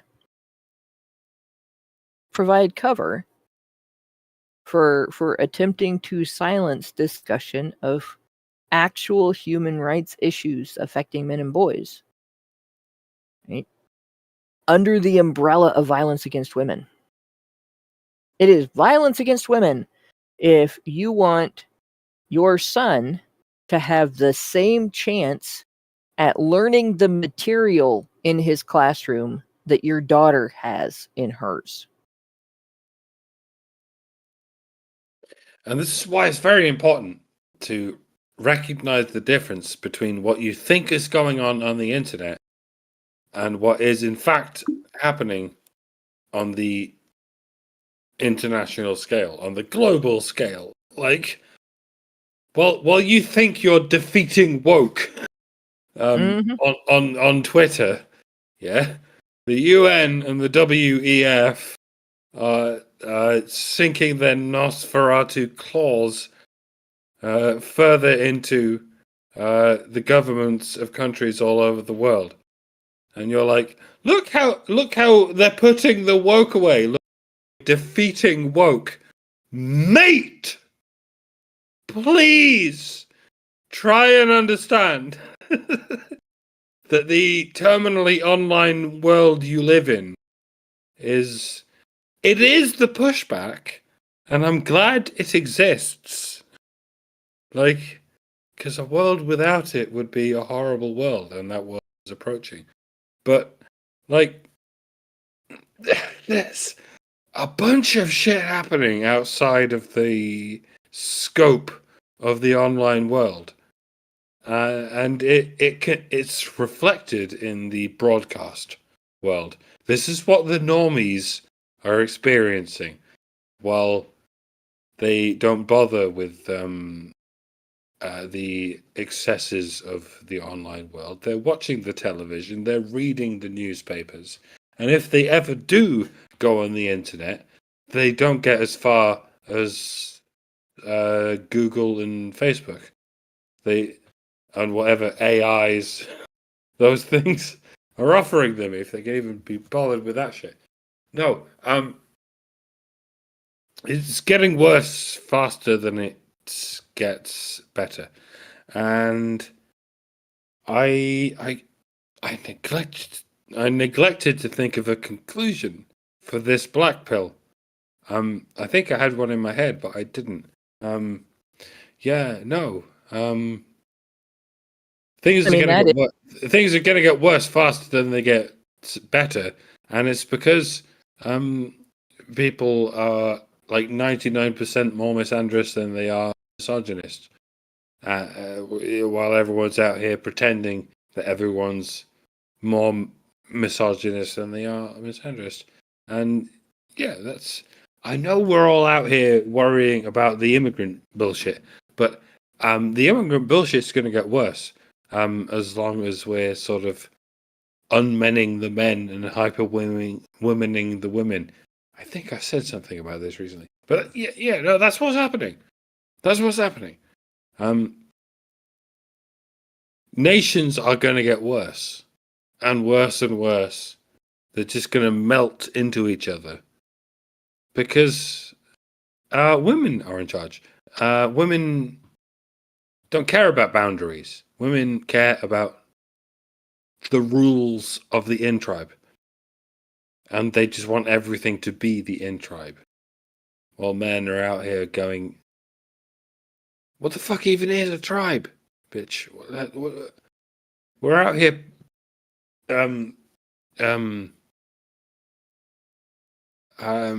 perambulating around the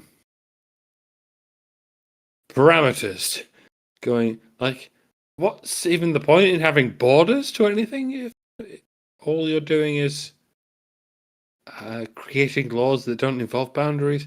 And I've sunk myself into a hole again, ladies and gentlemen.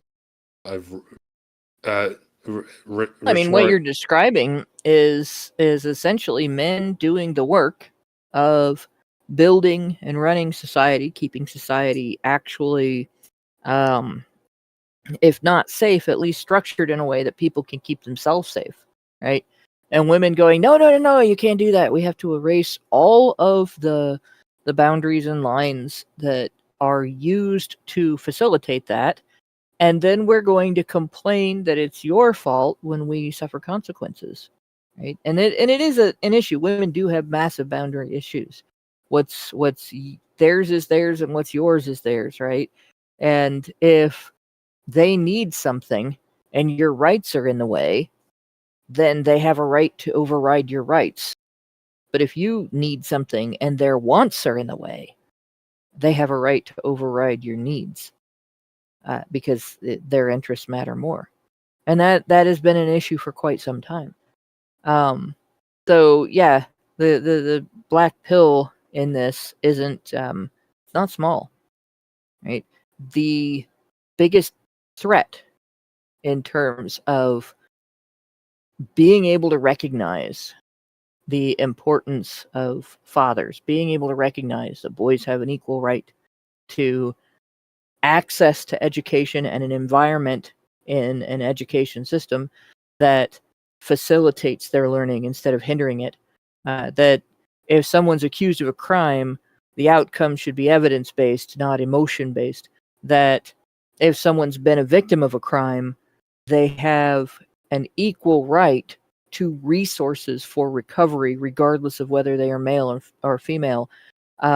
that these things are not misogynistic. The black pill is those things, those facts are going to be silenced by women's interests until society stops putting women first in all things. We have to eliminate essentially gynocentrism. Right? And that's a difficult thing. So it's going to be considered extremist to make a note of these things, to discuss the damage, to explain that it's actually harmful to take away somebody's ability to get an education, or to take away somebody's ability to recover from a crime just because they're male. It's going to become extremist to complain about these things. And the actual pathway that these people are taking is changes in law and policy. Before you say, well, yeah, but again, this is just a club. These women are just whiners. We don't have to listen to them. I want you to take a look at the next paragraph. Right? UN Women in Equimundo are studying the connections, like I said. This work under the Act to End Violence Against Women and Girls program, again, disguising it as it's violence against women and girls to care about your son's education, is generously supported by the government of Iceland and the European Union. Not, the ladies' auxiliary of some neighborhood in Wisconsin. One of the biggest governing organizations in the world, the European Union, and also the government of Iceland, which is interesting because we were told that Iceland is the least sexist nation in the world. But they're supporting this shit. When we come back next week, we will look more into this bullshit. Misogynistic pathways to radicalization. Recommended measures, because we're going to look at what these definitions are, but we're also going to look at what these measures are. What do they want platforms to do? I think they want platforms to shut us up. And right. I love the assumption that there are only misogynistic radical people out there. There's no way, and there's absolutely no feminists that are radical, right? Right. Yeah, nobody's typing #KillAllMen and meaning it. Right. Right. But yeah, and then we will come back to this. We will click on how to counter the manosphere's toxic influence. And we will see what policy recommendations and behaviors by feminists that UN Women thinks should be used to shut us down. So, with that, I have no other new super chats, no super chows, Rumble rants or anything. So, thanks everybody for going over this weird shit with me. Thanks to my two co-hosts for sticking out. This is kind of slightly longer than usual, sausage. Thanks to Brian, especially for making sure that we could do the vertical chat, because I have not had the time to even look at how to do that, much less actually get a handle on it. So I would not be able to accommodate a vertical chat without Brian, and I think that spreads us to a wider audience here. So if you're listening in the vertical chat, give Brian a thanks in the chat. Thanks to everybody else who works in the background and make HBR Talk happen, and good night, all. Good night, y'all. We will see you next Thursday. Mm-hmm. Men's rights activists are machines, dude. Okay? They are literal machines. They are talking point machines. They are impossible to fucking deal with, especially if you have a couple dudes who have good memory on top of that too. Holy shit, you're fucked.